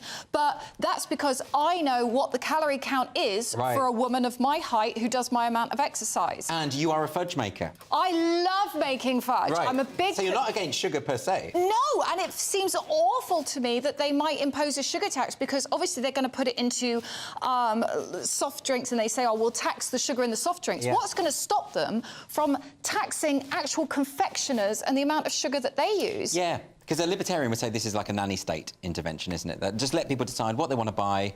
Don't, affect the company so that they have to change their recipes, in other words, And look, and it's also a way for Labour to generate revenue. Right. Let's not ignore this as well. Yeah. So they want to generate more revenue because they want a bigger state, because they're left-wing, and so they want public services. I mean, but that's just what they want. Left-wing-ish. Left-wing-ish, Yeah. right? So what's one way of doing that? It's to do this. OK, well, we're going to move on now to a question from John. Where is John? Hi, John. Hi there. Was colonisation the luckiest thing to happen to Australia? Yeah. So the former Australian Prime Minister, John Howard, he says colonialisation was the luckiest thing to have happened to his nation. And this has obviously, as you can imagine, upset quite a few people. I mean, irrespective of what you think about this, it's kind of a gauche thing to say, isn't it? It's yes, it is quite a gauche thing to say. But I really dislike the way that we have these conversations because they're completely ahistorical. Right. So we talk, for instance, about the transatlantic slave trade, which is, of course, terrible and awful, but we don't talk about the trans-Saharan slave trade, which was worse, which was for the Ottoman Empire. Yes. Right, so we don't talk about this. So we talk about the British Empire, we don't talk about the Spanish Empire. But then with Australia, I think the reason why he's upset so many people, of course, there were indigenous people in Australia who won't feel that the British turning up or sending their prisoners over there was the best thing in the world. Of course not. Of course not. And they've got a right to say that, and it is a ridiculous thing to say. But every side of this discussion is ridiculous because nobody understands history and we haven't been taught it properly, so we have ridiculous conversations. Yeah, because, I mean, his statement doesn't sound too nuanced to me either. Especially when it's done in an Australian accent, mate. Oh, yeah. And then you're like, whoa. Yeah, nothing in that accent is nuanced. Yeah. Wow. That statement wasn't nuanced either. Not at all. No. Clang. I mean, the context of this is that a referendum is coming up, which they're calling the Voice referendum, and I didn't know about this. It's the first chance that they might change Australia's constitution in 46 years, and it's going to give more rights to the Indigenous peoples, the First Peoples of Australia. Yes. And of course, as sort of, as we had with the Brexit referendum, as it's kept coming to that point where people have to vote, there's a lot of information going out, and some of it has been spiralling out of control. And this kind of these statements from the former Prime Minister, who has been responsible for a lot of controversial acts against the Indigenous peoples, is just another one of these kind of flare-ups in this whole argument. Yeah, I mean, again, one of these very sensitive issues that requires serious discussion and debate rather than soundbites. You sound so bored. You're like, oh, God, yes, everybody has to be serious again. And well, I think it's a serious topic, Diane. It is serious. We can't be frivolous all the time. Let's see if we've got a frivolous question next. We've got one from Chris. Who's Chris? Hello. Hi, Chris. Should we ban cook-at-home meal deals? Yeah, cook-at-home meal. That's more like it. So, look. No, this was a cross-party committee of MPs, the Environment, Food and Rural Affairs Committee. They've said cook-at-home meal deals should be banned because they're worried about, obviously, junk food and these kind of promotions and these kind of meal deals. I have to be honest, it's very easy, isn't it, when you go to a supermarket and you can get one of those and one of those and one of those, nice and cheap. Really easy, bish, bash, bosh. Yeah, exactly. And so they want to do something about them. The problem is, and again, I find myself repeating this, it's about education. If you teach people what is healthy, what is unhealthy... But don't we know that already? I mean, we know that these sort of cook-at-home things aren't good for you, but we eat them anyway. No, most people don't. We're not taught about it in school, just the same way we're not taught about finance or credit cards or any of this stuff. The stuff that matters, we don't teach people. Do you think because that's we right, want Dan? them to be sheep. I think that, again, a little bit of education, definitely, but also, what about choice? Yeah. Like, Do you like a cook-at-home? I love a cook-at-home meal. Yeah. And you know what? I am not going to spend time learning how to create the perfect crispy beef chicken Chinese meal. Who's got the time? Who's got the time? I can buy it, and it tastes amazing. Exactly. And, like, why do I need to learn how to cook everything? Why can't I buy, like, a jerk Jamaican chicken? And you don't have to do the washing up because it comes in a plastic dish and all that sort of... Yeah, exactly. No, I eat it off a plate, Oh, do you? Andrew. OK, right, sorry. I mean, How do you think I live? Well, that's the way I live. I'm like an animal. All right, so we're going to move on to a question from Karen. Where is Karen? Hello. Is Donald Trump running for president just to stay out of prison? Yeah. So he's actually said now, I love this, Donald Trump has said that even if he does get sentenced, he'll still run. Apparently there's no rule against that. I had no idea that was the case. But this can't... But, OK, look, Francis, now I know about this thing about the classified documents, although apparently it is confirmed that Joe Biden also took classified documents. And Hillary. And Hillary. So is this just something that people do, like me taking a mug home from work, which I definitely don't do, by the way? We've seen your GB News mugs at home. No, what we're talking about here is actually something far more profound, because what they've done, the Democrats, is they've gone after Trump and basically attacked him on every single thing that he's done wrong. Yeah. Now, I'm not saying that Trump is somebody who is a paragon of virtue. We all know he's not. But what it is that is fundamentally biased, because no other president they've gone after in this manner. So what they've done is they've made Trump into a victim figure and they've galvanised his base. So that's really interesting. If this whole court case, are you suggesting, is actually helping him? Yes. Even in terms of running for the president again? Absolutely. DeSantis can't even go anywhere near Trump. DeSantis has been a complete flop, and he was, the most hyped candidate in the primaries, and he can't lay a glove on Trump. But it just seems so mad, the idea that someone could run for president from prison. Why? You could have a YouTube channel, you can have pen pals. Why can't you run a country from prison? It's just an office, just with maybe less nice carpet. Yeah, but how do you run your campaign? Do you sort of, get with people... a phone? You don't actually run a campaign like moving around the place. You just be on your phone. You've got people out flyering for you. Do you give them cigarettes in return for their work? I mean, how is this going to work? Definitely. Yeah. And do you know, also, Trump is a master manipulator. As long as he's being talked about, he will spin that into something that will keep him on top. He will take whatever he's given and he'll turn himself into the hero as long as he is centre stage. And him being in prison, you can't get more centre stage than that. You can really play the martyr status. That is incredible. Yeah, I mean, he's literally breaking historical records. He is setting a new precedent to be precedent. Yeah, very good. Those are two words that he actually got confused in a tweet once, didn't he? So that's very smart. And of course, he plays on the idea that there's a deep state that are against him, and this kind of might help people to believe that. OK, we're going to move on to a question from Cassie. Cassie? Hi, Cassie. Hi. Are you worried about the rise in facial recognition technology? Well, I wasn't, Cassie, but then that report in The Observer came out. I thought you were going to mention about Terminator again, mate. Well, maybe we're going to get there. Don't tempt me. Well, they do have incredible facial recognition. It doesn't matter. No, so this report this week in The Observer was talking about the Home Office officials, and they're basically planning to encourage facial recognition technology to be rolled out into shops, into supermarkets, on the high street, so you can be seen absolutely everywhere. And I suppose this is about shoplifting, but this confused me because I know someone who has a lifetime ban from a certain chain for shoplifting, and he was caught because they already have facial recognition, and he was doing it multiple times, and it just spotted him in the crowd. Is this talking Lewis? About you? No, yeah, a friend of mine. I thought it was Lewis in the tie. Yeah. Yeah, you've got me.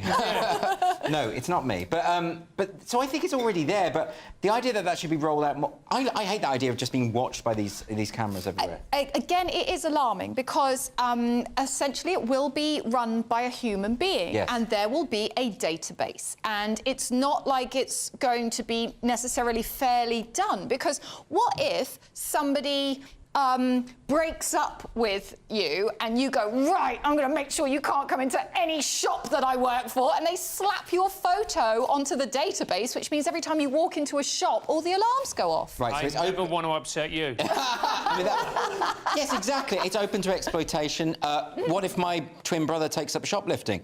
I won't be able to go anywhere. Yes. Right? Do you have a twin brother? No. But it doesn't matter, does it? That's the principle. That's the argument. But that is an excellent point, because when I've been... I'm so sorry, Francis. No, it's cool. But when I've been, gone for auditions and they want a red head, I walk into the room and there's 48 women who look identical to me. Yeah. So if one of them goes on a shoplifting spree and I look the same as her, there's going to be 47 women who are going to be nicked. Also, there's something I just hate the idea of cameras being absolutely everywhere. I know I work in a TV studio, but generally speaking, out in public, it just makes me...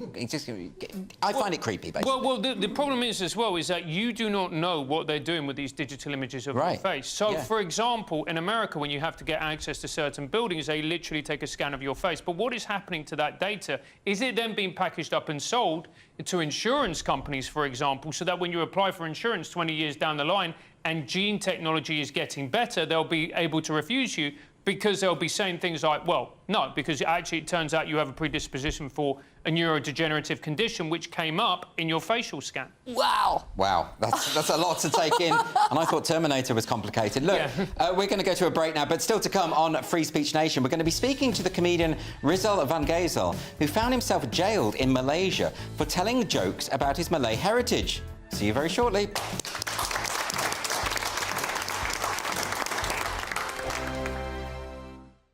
The Live Desk with me, Mark Longhurst. And me, Pip Thompson. It's here Monday to Friday on GB News. From midday, we'll bring you the news as it breaks, whenever it's happening and wherever it's happening, from across the UK and around the world. Refreshing, feisty, but with a bit of fun too. If it matters to you, we'll have it covered on TV, radio and online. Join the Live Desk on GB News, the People's Channel, Britain's news channel. So Jubes and Kerr, we tackle the issues of the day with real, robust debate, both sides of the fence, battling it out with me in the middle with my forthright opinions and views. And often really interesting things happen because you start with a position and then by the end of the debate you find actually, well, I might not have thought about that one. What we need in this country is 2 new political parties. You should maybe think about doing a 2024 calendar. I'm Michelle Dewberry and I'm keeping you company right through until 7 o'clock this evening. GB News, the People's Channel, Britain's watching. Monday to Thursday, 9 p.m. till 11 p.m. Join me, Dan Wootton. I'll bring you the sharpest takes and hottest debates. Do you not believe in prison? I don't believe in prisons. I'm completely stunned. I guarantee you there'll be no spin, no bias, no censorship. I actually was personally quite offended by it. And no reason to go to bed. So I guess they've always been quite woke. That's Dan Wootton tonight on TV, radio and online. Monday to Thursday from 9 p.m. till 11 p.m. on GB News. The People's Channel, Britain's news channel. In a world of dull and predictable radio and TV shows. Oh, hi. On Mark Dolan tonight, we've got big guests. We drill into the big stories of the day. The show adds up to a brilliant listening and viewing experience. Mark Dolan Tonight is the most entertaining current affairs show ever, and that's a fact. That's Mark Dolan Tonight, Friday, Saturday and Sunday from 9. Only on GB News, Britain's news channel. Like all families, we have arguments every now and then, but actually we agree on what the mission of GB News is, and that's the most fundamentally important thing. GB News provides the kind of platform that lets all voices be heard. We don't hold back. We're free to say what we really think. Just because some people who live in a tiny little Westminster bubble think that their particular story is important, that's not the most important story for me. And often there will be difficult stories, stories that you won't find on the establishment media. Because what people think in the north of England may be very different to what they're thinking in the home counties. We're going to carry on telling the world what life is really like for households up and down the UK. We love to be in your car, in your kitchen as you're having your breakfast. Whatever you're doing, you are part of the show. If it matters to you, it matters to us. Britain's watching. Britain's watching. Britain's watching. We're proud to be GB News, the People's Channel, Britain's news channel.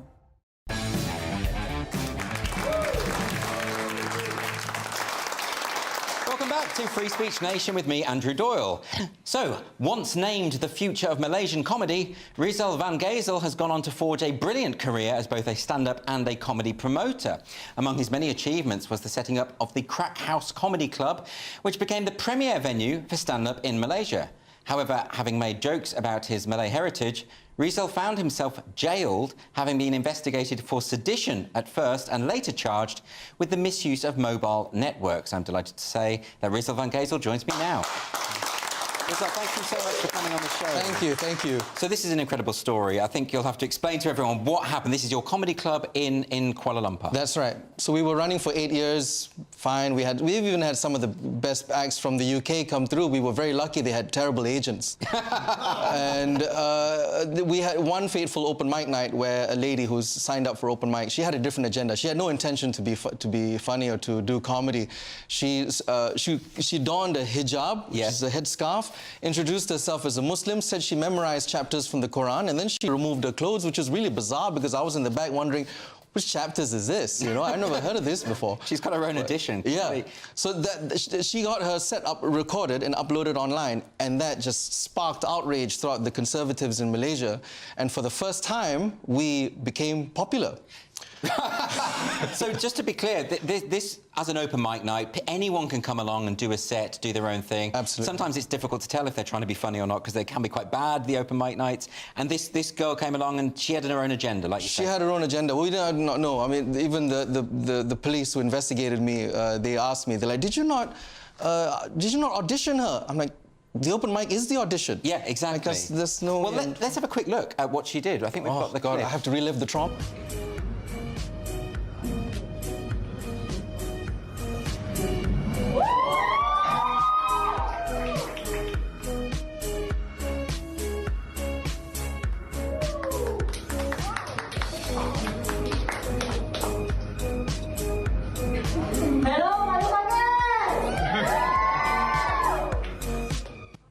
So it looks like it could have been maybe a feminist statement because she's wearing sort of Western skimpy clothes underneath the hijab. But maybe she was trying to be funny. Maybe she was going for shock value or something like that. She was going for shock value. She definitely was looking for attention. Yes. Now, if you looked at the caption, is written in Malay. It says "Acara menghina Islam." It means an event to insult Islam.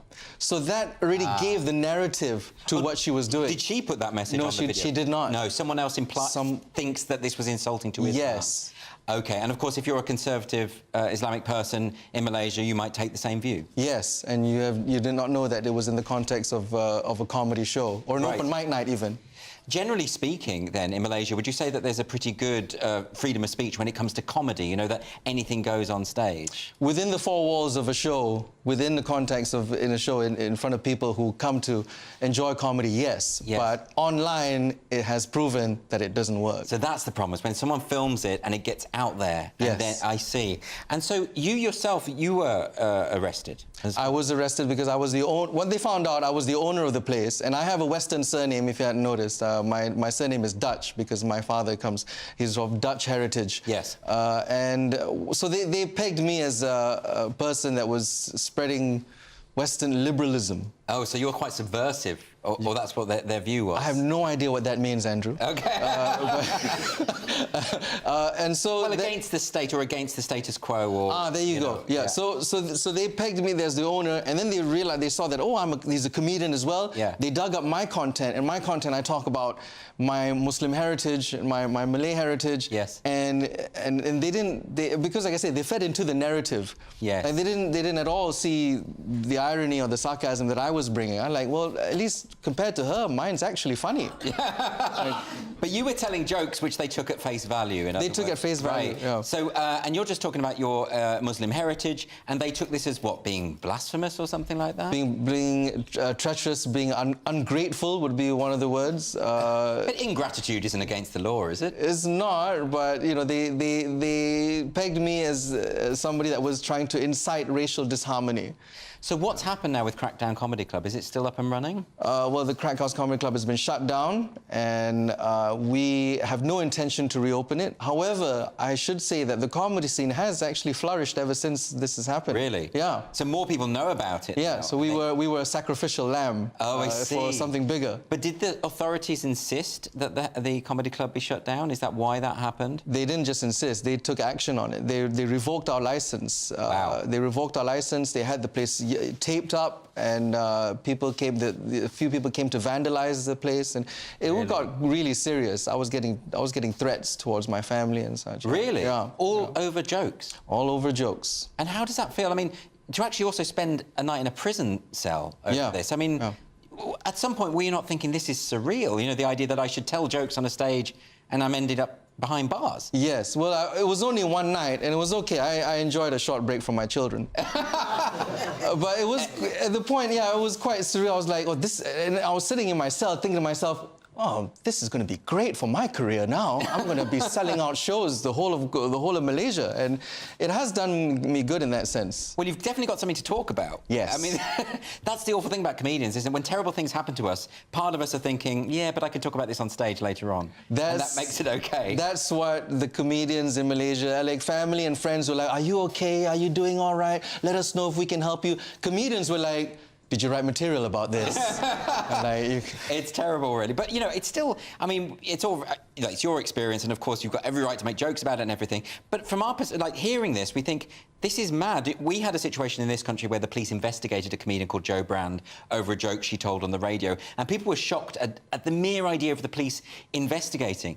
But had she spent the night in the cell, that would have been just major news. Absolutely. I mean, how did people react in Malaysia to this? Was it considered, was there anyone supporting you? I had a lot of support. Obviously, online, nobody dared to support me because, you know, but there were, most of the conservatives, I would say, they knew it was coming, and that they said that what happened, what that girl did, was a good thing in the sense that it led to the knowledge of such a place ever existing in Malaysia. But then now what's to stop you setting up another comedy club, or do you think that's just too dangerous? Nothing at all. There is a comedy club currently running now. Another place has opened up. Like I said, the comedy has flourished. Yes. I just don't want to take the time to do it anymore, because that honestly has held me back. 8 years, I was looking after everybody else's career, and now I can do my own. Had it not happened, I wouldn't be here doing the Fringe. So that's interesting. You've written a show about this, and you're taking it to the Edinburgh Fringe, which is the perfect place to do it. The show is called Arrested, which is the perfect title. Self-explanatory, Self-explanatory. And you're going to be there for the whole month? For the whole month. Have you ever done Edinburgh before? Never. So this will be quite an experience. I will be culture shocked. Yeah, I think you will be, but I think also the people coming to see the show are going to be so surprised by the story, by the fact that this could happen. I hope so. But you know, if you can make it funny, then all power to you. That's the best thing, and what I love about stand-up is when you can take something tragic and turn it into something funny. However, in the Asian upbringing, or the Malaysian upbringing, or maybe the Asian upbringing, is we're not used to seeing that. You know, to them, to the people who live very sheltered lives in Malaysia, they see that as airing dirty laundry. You know, so I honestly, I say I forgive my transgressors. I forgive the people who persecuted me. If anything, I would want to have a dialogue with them, not to win an argument, just so I could polish my jokes. Yeah, absolutely. You know, so, I mean, you say that this has drawn attention to the comedy scene in Kuala Lumpur, and that it's actually been quite positive. But do you fear that this could set a precedent where the authorities start looking for more comedians to prosecute?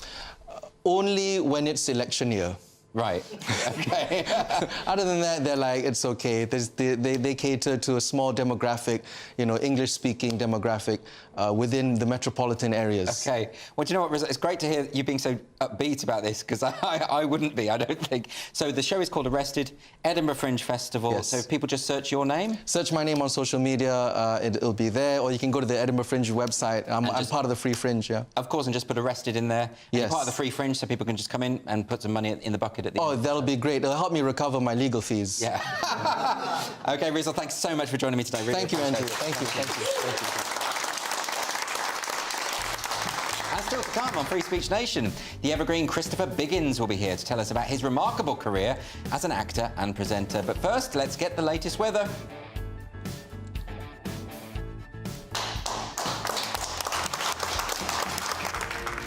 Looks like things are heating up.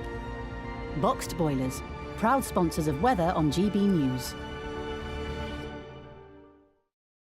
Hello there, I'm Jonathan Vautry here with your evening GB News weather update provided by the Met Office. As we head into a new week, we are still holding onto the unsettled theme that's been building throughout this weekend. As this area of low pressure is pushing its way in from the Atlantic, those isobars squeezing together a touch. These weather fronts as well already providing rain to parts of Wales, southern England, increasingly spreading into northern England, Northern Ireland. Could be heavy for a time. Really quite breezy around coastal areas, gusts of 35 miles per hour possible. The rain will slowly slowly track its way up towards Scotland, but the far north of Scotland staying relatively dry and skies clear. Could turn a bit chilly as temperatures drop down there, but elsewhere a rather humid and muggy night, not dropping much below 15 or 16 degrees Celsius. There will be outbreaks of rain still across the Channel Islands, southern coast of England first thing. The winds will slowly ease their way off, but it will stay relatively breezy for many of us. Showers and longer spells of rain continuing for many locations throughout Monday. A few brighter spells trying to poke their way through at times, particularly perhaps southwest England into central areas of England and Wales. That will allow those temperatures to climb towards 20 or 22 degrees Celsius. Those showers, outbreaks of rain still lingering as we head into Tuesday as well. Some sharp ones around, particularly for Wales, southern England first thing in the morning. Again, some sunny spells trying to poke through, but where those bands merge into longer spells of rain at times, it could also be rather cloudy in places. Further wet and windy weather is also on the cards as we head towards Wednesday as well, with gales possible. Enjoy the rest of your evening. Looks like things are heating up. Boxed boilers, proud sponsors of weather on GB News.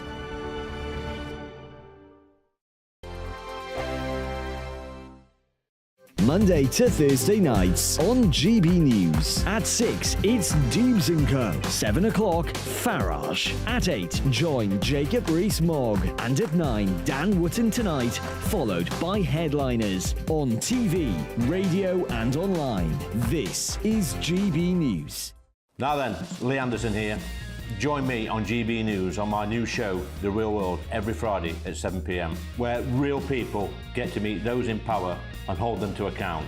Every week, we'll be hearing your views from up and down the country in the real world. Join me at 7 on GB News, Britain's news channel. Join me, Camilla Tominey, on Sunday mornings from 9:30, taking the politicians to task and breaking out of SW1 to see how their decisions are affecting you across the UK.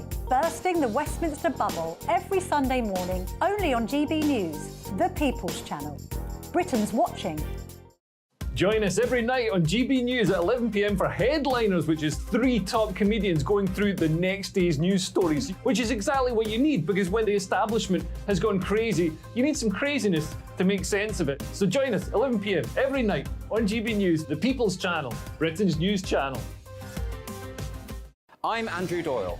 Join me at 7 o'clock every Sunday night for Free Speech Nation, the show where I tackle the week's biggest stories in politics and current affairs with the help of my 2 comedian panellists and a variety of special guests. Free Speech Nation, Sunday nights from 7 on GB News, the People's Channel, Britain's news channel. Every Sunday from 11, join Michael Portillo. There will be topical discussion, looking at the week before and the week to come. So kick back and relax at 11 a.m. on Sundays on GB News with me, Michael Portillo. GB News, the People's Channel, Britain's news channel. I joined GB News because I was sick and tired of not hearing my views being represented, not just mine, but so many people that I knew and spoke to. I just couldn't get my voice out there. I couldn't say anything. I couldn't do anything. Whatever the narrative was, I kind of had to follow it. GB News is there to provide a voice for those who have been ignored by the establishment media. We think different things. We've got a different style. GB News is here to be optimistic and positive about the future. It's real kind of dynamic and flowing, with the audience very much at the heart of it, like a big family. Here at GB News, we talk about the things that matter to you. Hearing the voices from right across our towns and cities, especially our towns. All sides of the argument represented with a heavy dose of opinion. We're on a mission here to make a difference. And the GB News family really is here for you, and whatever time of day you can watch or listen. Britain's watching. Britain's watching. We're proud to be GB News, the People's Channel, Britain's news channel.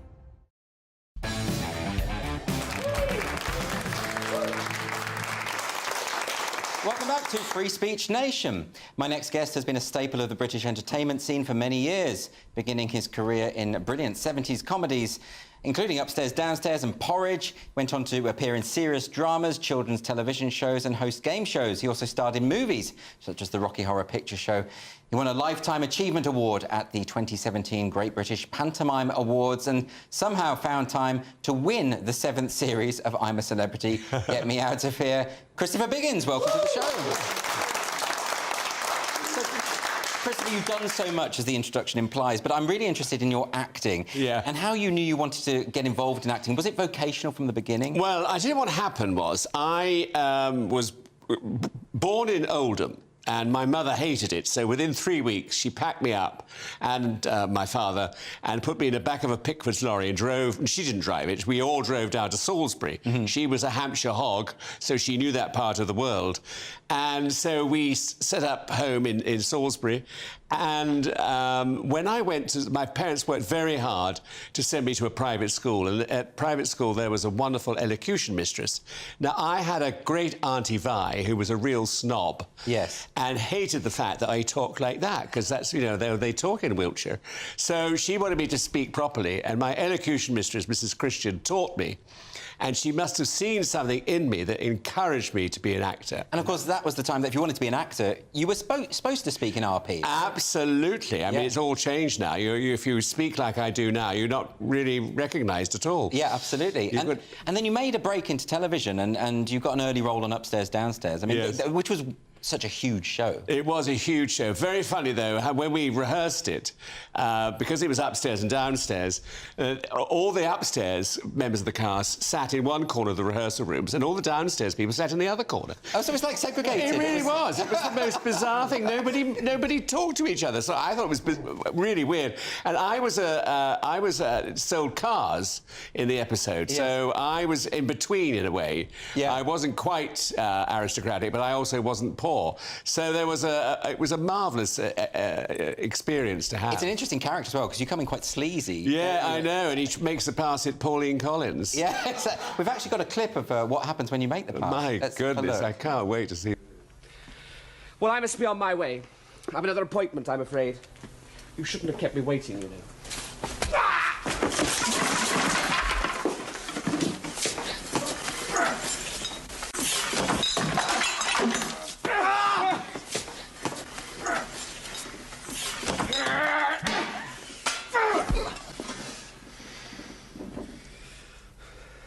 Poor Pauline, she looks shocked. Well, I think she was shocked. I was shocked. Well, it looks very well choreographed. It was. We had doubles and everything. It was great. It was a wonderful experience. And they're such a lovely couple. Yes. And wonderful actors, both of them. So it was, and the whole thing, Upstairs, Downstairs, was an extraordinary thing to be involved with because, as you said, it was really hugely popular. Yes. And of course, in those days, we used to do series and televisions that we used to get 20 million plus viewers. It's unimaginable now. It is. And nowadays they get excited if there are 3.2 million watching. Absolutely, because of course back then there were only 3 channels. Absolutely, at that point. absolutely. So it was, you know, huge to be in a successful TV series. So you must have started to be recognised at that point. Yeah, it was Porridge really that I got recognised in because I played lukewarm, and I remember I had a convertible car and I was at the traffic lights waiting, and the roof was down, and a man in a lorry leant over and said, "Oh, hello, lukewarm, how are you?"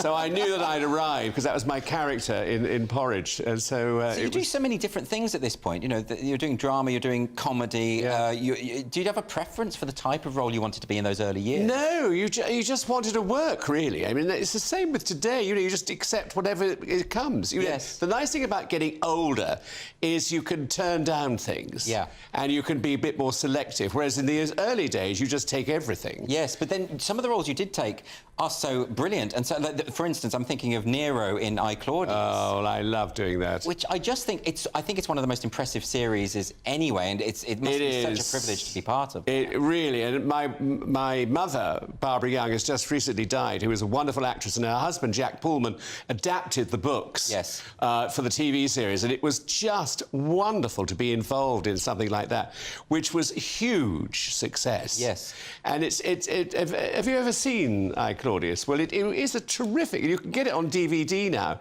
and we do very well from the DVD sales, but it's a brilliant thing to have been involved in. It's also incredible the way that Jack Pullman adapted it. I thought was brilliantly done. I'd heard that Robert Graves turned up on one of the days. Yes, he did, and he was very impressed too. I mean, it was an incredible book. Yes. Oh yeah. I mean, absolutely. you know, I, Claudius, it was just extraordinary, and but he adapted it brilliantly. Well, we've got a little clip of this as well, if we can have a look. I am Emperor of Rome. I feel sorry for him, don't you? No. No. No, neither do I. Let's announce his death. Not yet. First, we shall put out a bulletin to say that he's as well as can be expected. Considering he's dead. Yes. And we must find the will. It will be in his study.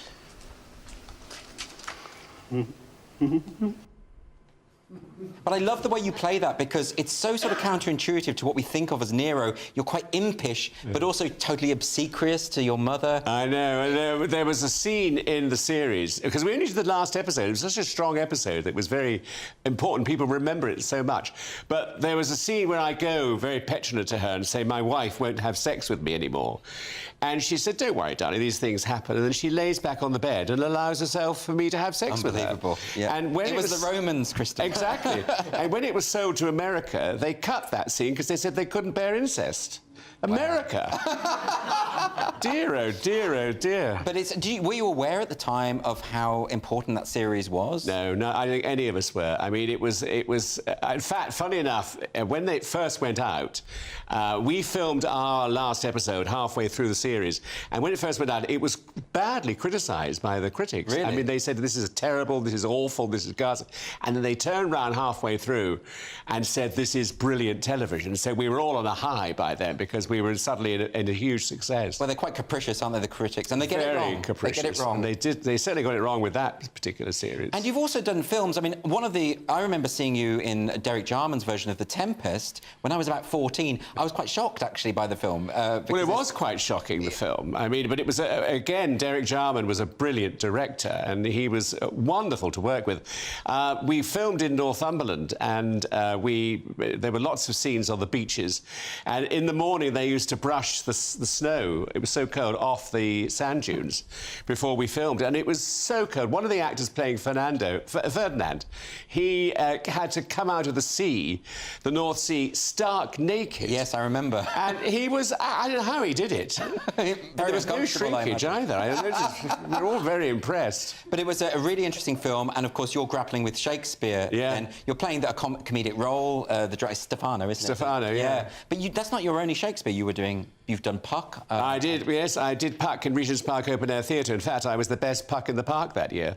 And but I did also do Stefano too in the park, which was great. I mean, what do you know the Regent's Park Open Air Theatre? Yes. Oh, it's wonderful theatre, and it's great. And if you could play Regent's Park Open Air Theatre, you could play anywhere, because during the day you have tourists come and animals like whole ducks walk across the stage, you know, and then all the Japanese tourists get up and position themselves with you in the background, take photographs. It's extraordinary. But when I was playing Puck, I had Kate O'Mara as Titania, and when it rains at Regent's Park Open Air Theatre, you're not allowed to leave the stage until a disembodied voice says, will the actors kindly leave the stage? So this particular day, it started to rain. I was at the feet of Titania, and she was making a speech, and she was beautiful, Kate. Do you remember Kate O'Mara? Yep. Wonderful, gorgeous woman. And the rain started, and the rain... She had gorgeous tits, and they were absolutely wonderful. And she had a wonderful low dress that showed up. And suddenly the rain went ping, ping, ping, ping off her bosoms. And I thought, now this, I had a big speech coming up, and I thought, I can't bear this. I tried not to laugh, and it got worse. And then the audience started to laugh, and I went, and just as I was about to make my speech, this disembodied voice said, will the actors kindly leave the stage? Thank God. Well, luckily it's one of the comedies. So yes, exactly, we could get away, but it's extraordinary. And I mean, that's such a different, the idea of playing Shakespeare rather than, you know, these sort of TV jobs that you had. Yeah. Which did you prefer, being in that experience of a live theatre? Oh, well, the theatre is by far the best, really? Of course, yeah. I mean, it's wonderful. I mean, it's a fantastic experience. And because you know what's going to happen. You know, you're completely... And things do happen. Because people will say, but it's the same every night and you're doing the same thing. No, it's not at all. I mean, I did a play called Cluedo, and I played the Reverend Green, and I was being interrogated by the policeman. Yes. And suddenly, in Windsor, the Theatre Royal, a butterfly came on the stage and landed on the policeman's nose. So I'm confronted with a man with a butterfly on his nose and trying to do the scene. And then it flew away, so I thought, thank God. Then it came and landed on my nose.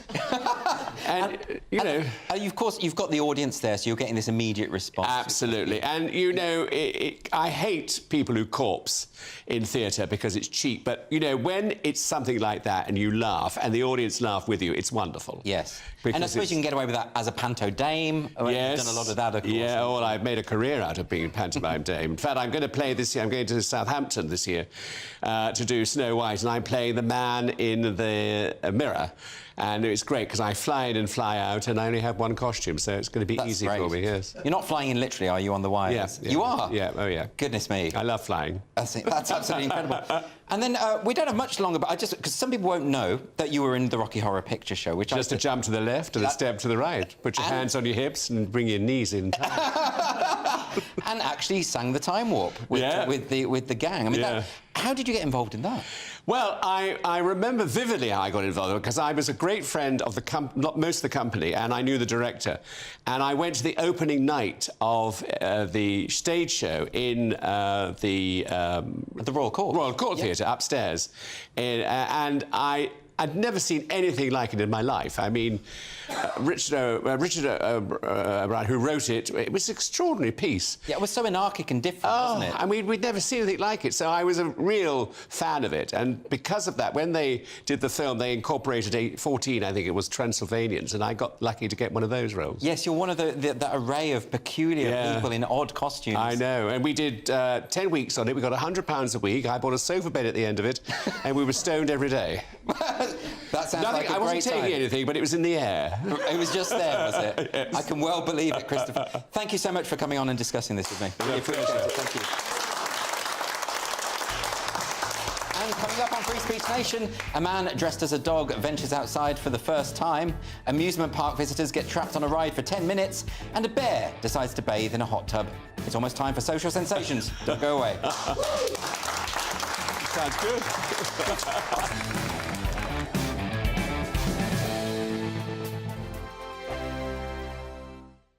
What you get for breakfast is something that, if we do our jobs right, you will wake up to news that you didn't know the night before. It's a conversation. It's not just me and Eamon. We want to get to know you, and we want you to get to know us. From 6, it's Breakfast with Eamon and Isabel. Monday to Thursdays on GB News, Britain's news channel. Westminster is going around in ever-decreasing circles, followed by the media. Britain is broken. How on earth did we get into this mess? But more importantly, how do we get out of it? Join me at 7 p.m, Mondays to Thursdays on Farage. Here on GB News, we will have open, rational debate. We've got to work out how Britain moves forward from this. Join us here on GB News, the People's Channel. Britain is watching. When the news happens, it happens here. And really important breaking news. Breaking news this morning. On TV, radio and online, the news starts here on Britain's Newsroom. All the biggest stories and the answers that you need from across the UK and beyond. Join Britain's Newsroom from 9:30 on GB News. The People's Channel, Britain's news channel. Join me, Patrick Christie's, Monday to Friday, 3 till 6. We tackle the day's news agenda like you've never seen before. It's high tempo, high octane, the most controversial topics, and the best guests. You will not be able to take your eyes and ears off it. I'm not afraid to ask the questions that you really want answered. 3 till 6 p.m, Monday to Friday on GB News, the People's Channel, Britain's news channel. People in Britain, they love free speech, but they also love fair play. I don't care if I'm speaking somebody from a trade union, from the Labour Party, somebody from the SNP. And I think the viewers like to see that actually we can challenge one another, but in a positive way.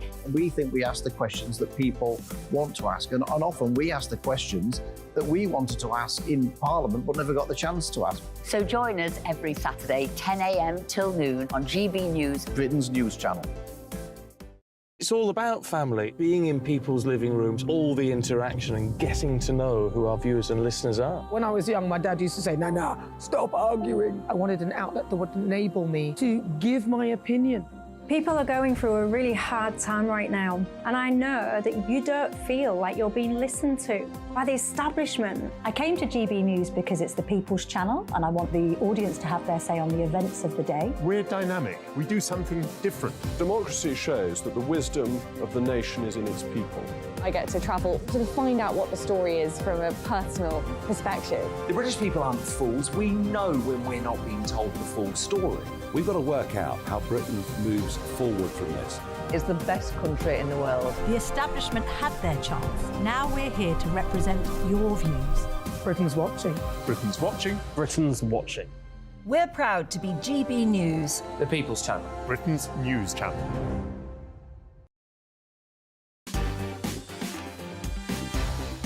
On Mark Dolan tonight, in My Big Opinion, the Brexit disaster predicted by bitter Remainers never happened. With the Eurozone deep in recession, the case for our departure grows by the day. In My Take at 10, Keir Starmer has done more U-turns than Maureen from driving school. Do we really want a Prime Minister that stands for nothing? And in a world exclusive, the former face of Halifax, Howard Brown, speaks out on the Nigel Farage debanking scandal. Plus Anne Widdecombe, my top pundits, and tomorrow's papers. We're live from 9.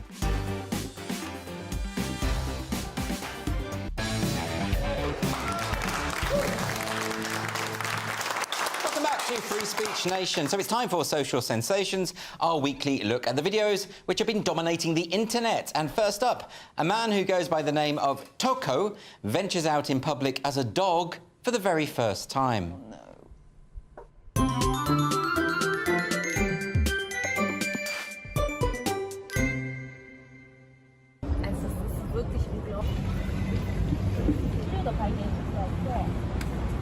Ja, perfect.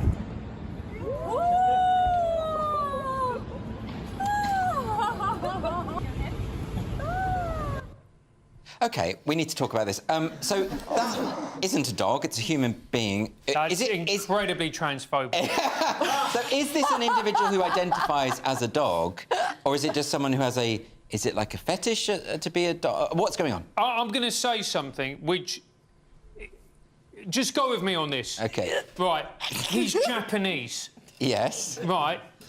That is a country that loves weirdness. We can all... You're not telling me that's normal behaviour, even in Japan? Mate, they do some stuff that is weirder in Japan than that. Have you never seen, like, you know, hentai, where women having sex with... Yes, let's not talk about that. That is what happens. I haven't seen it, obviously. Yes. But I've heard of it.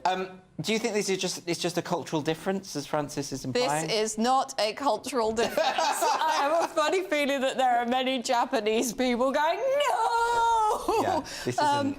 This is not... I mean, it's a good costume. I mean, OK, yeah, let's look at it from that angle, because that's the only one that my mind can even possibly cope with. Yeah, but look at him. I mean, actually, if I saw him, you know, just on the street, I would assume it was a dog, and those little dogs think it's a dog. Yeah, but dogs are stupid. That's true. Are you saying I'm stupid, Francis? I would fall for it, I think.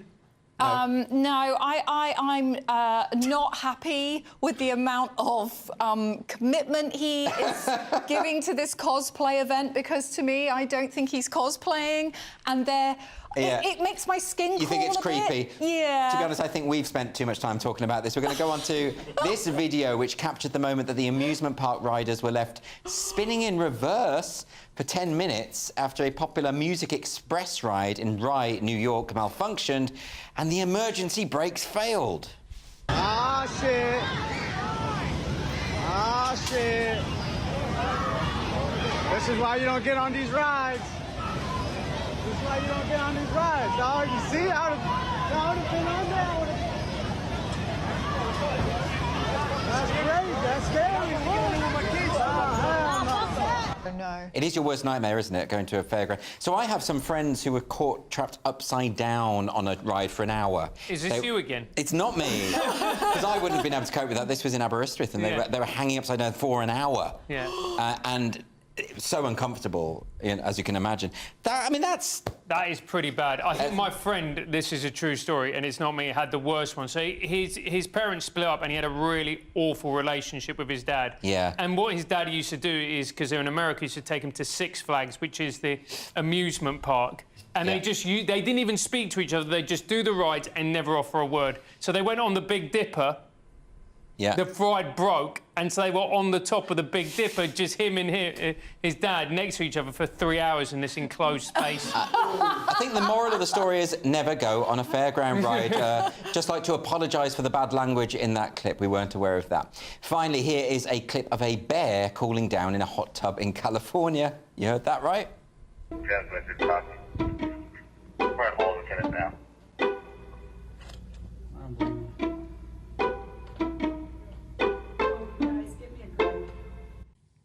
So the thing about bears is they're very cute, aren't they? That was very cute, but it could rip your head off, couldn't it? Oh, yeah, bears attack the face. Yeah.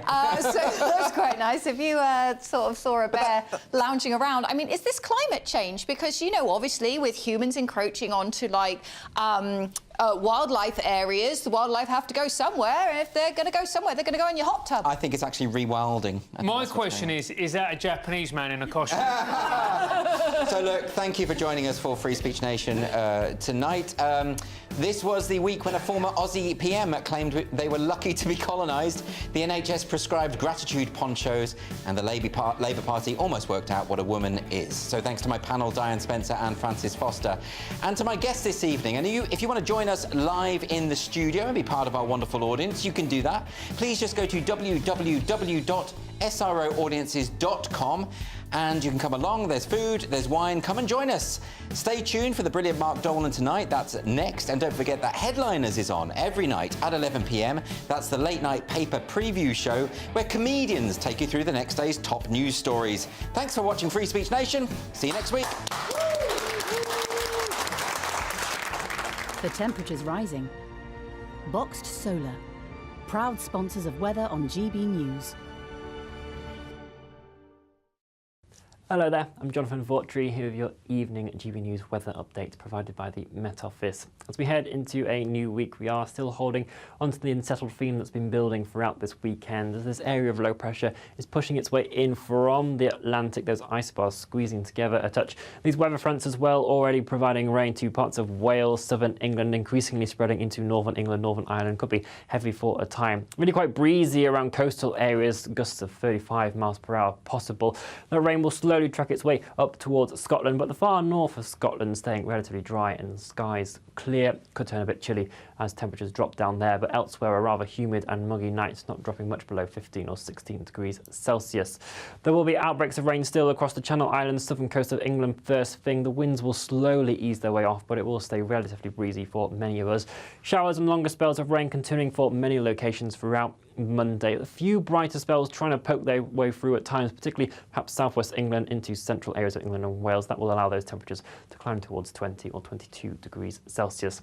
Those showers, outbreaks of rain still lingering as we head into Tuesday as well. Some sharp ones around, particularly for Wales, southern England first thing in the morning.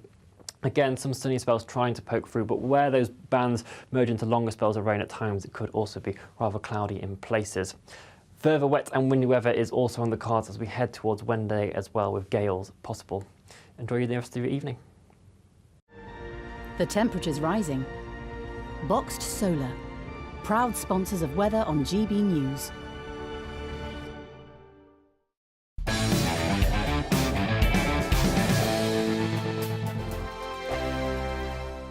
The Live Desk with me, Mark Longhurst. And me, Pip Thompson. It's here Monday to Friday on GB News. From midday, we'll bring you the news as it breaks, whenever it's happening and wherever it's happening, from across the UK and around the world. Refreshing, feisty, but with a bit of fun too. If it matters to you, we'll have it covered on TV, radio and online. Join the Live Desk on GB News, the People's Channel, Britain's news channel. So Jubes and Kerr, we tackle the issues of the day with real robust debate, both sides of the fence, battling it out with me in the middle with my forthright opinions and views. And often really interesting things happen because you start with a position and then by the end of the debate you find actually, well, I might not have thought about that one. What we need in this country is 2 new political parties. You should maybe think about doing a 2024 calendar. I'm Michelle Dewberry and I'm keeping you company right through until 7 o'clock this evening. GB News, the People's Channel, Britain's watching. Monday to Thursday, 9 p.m. till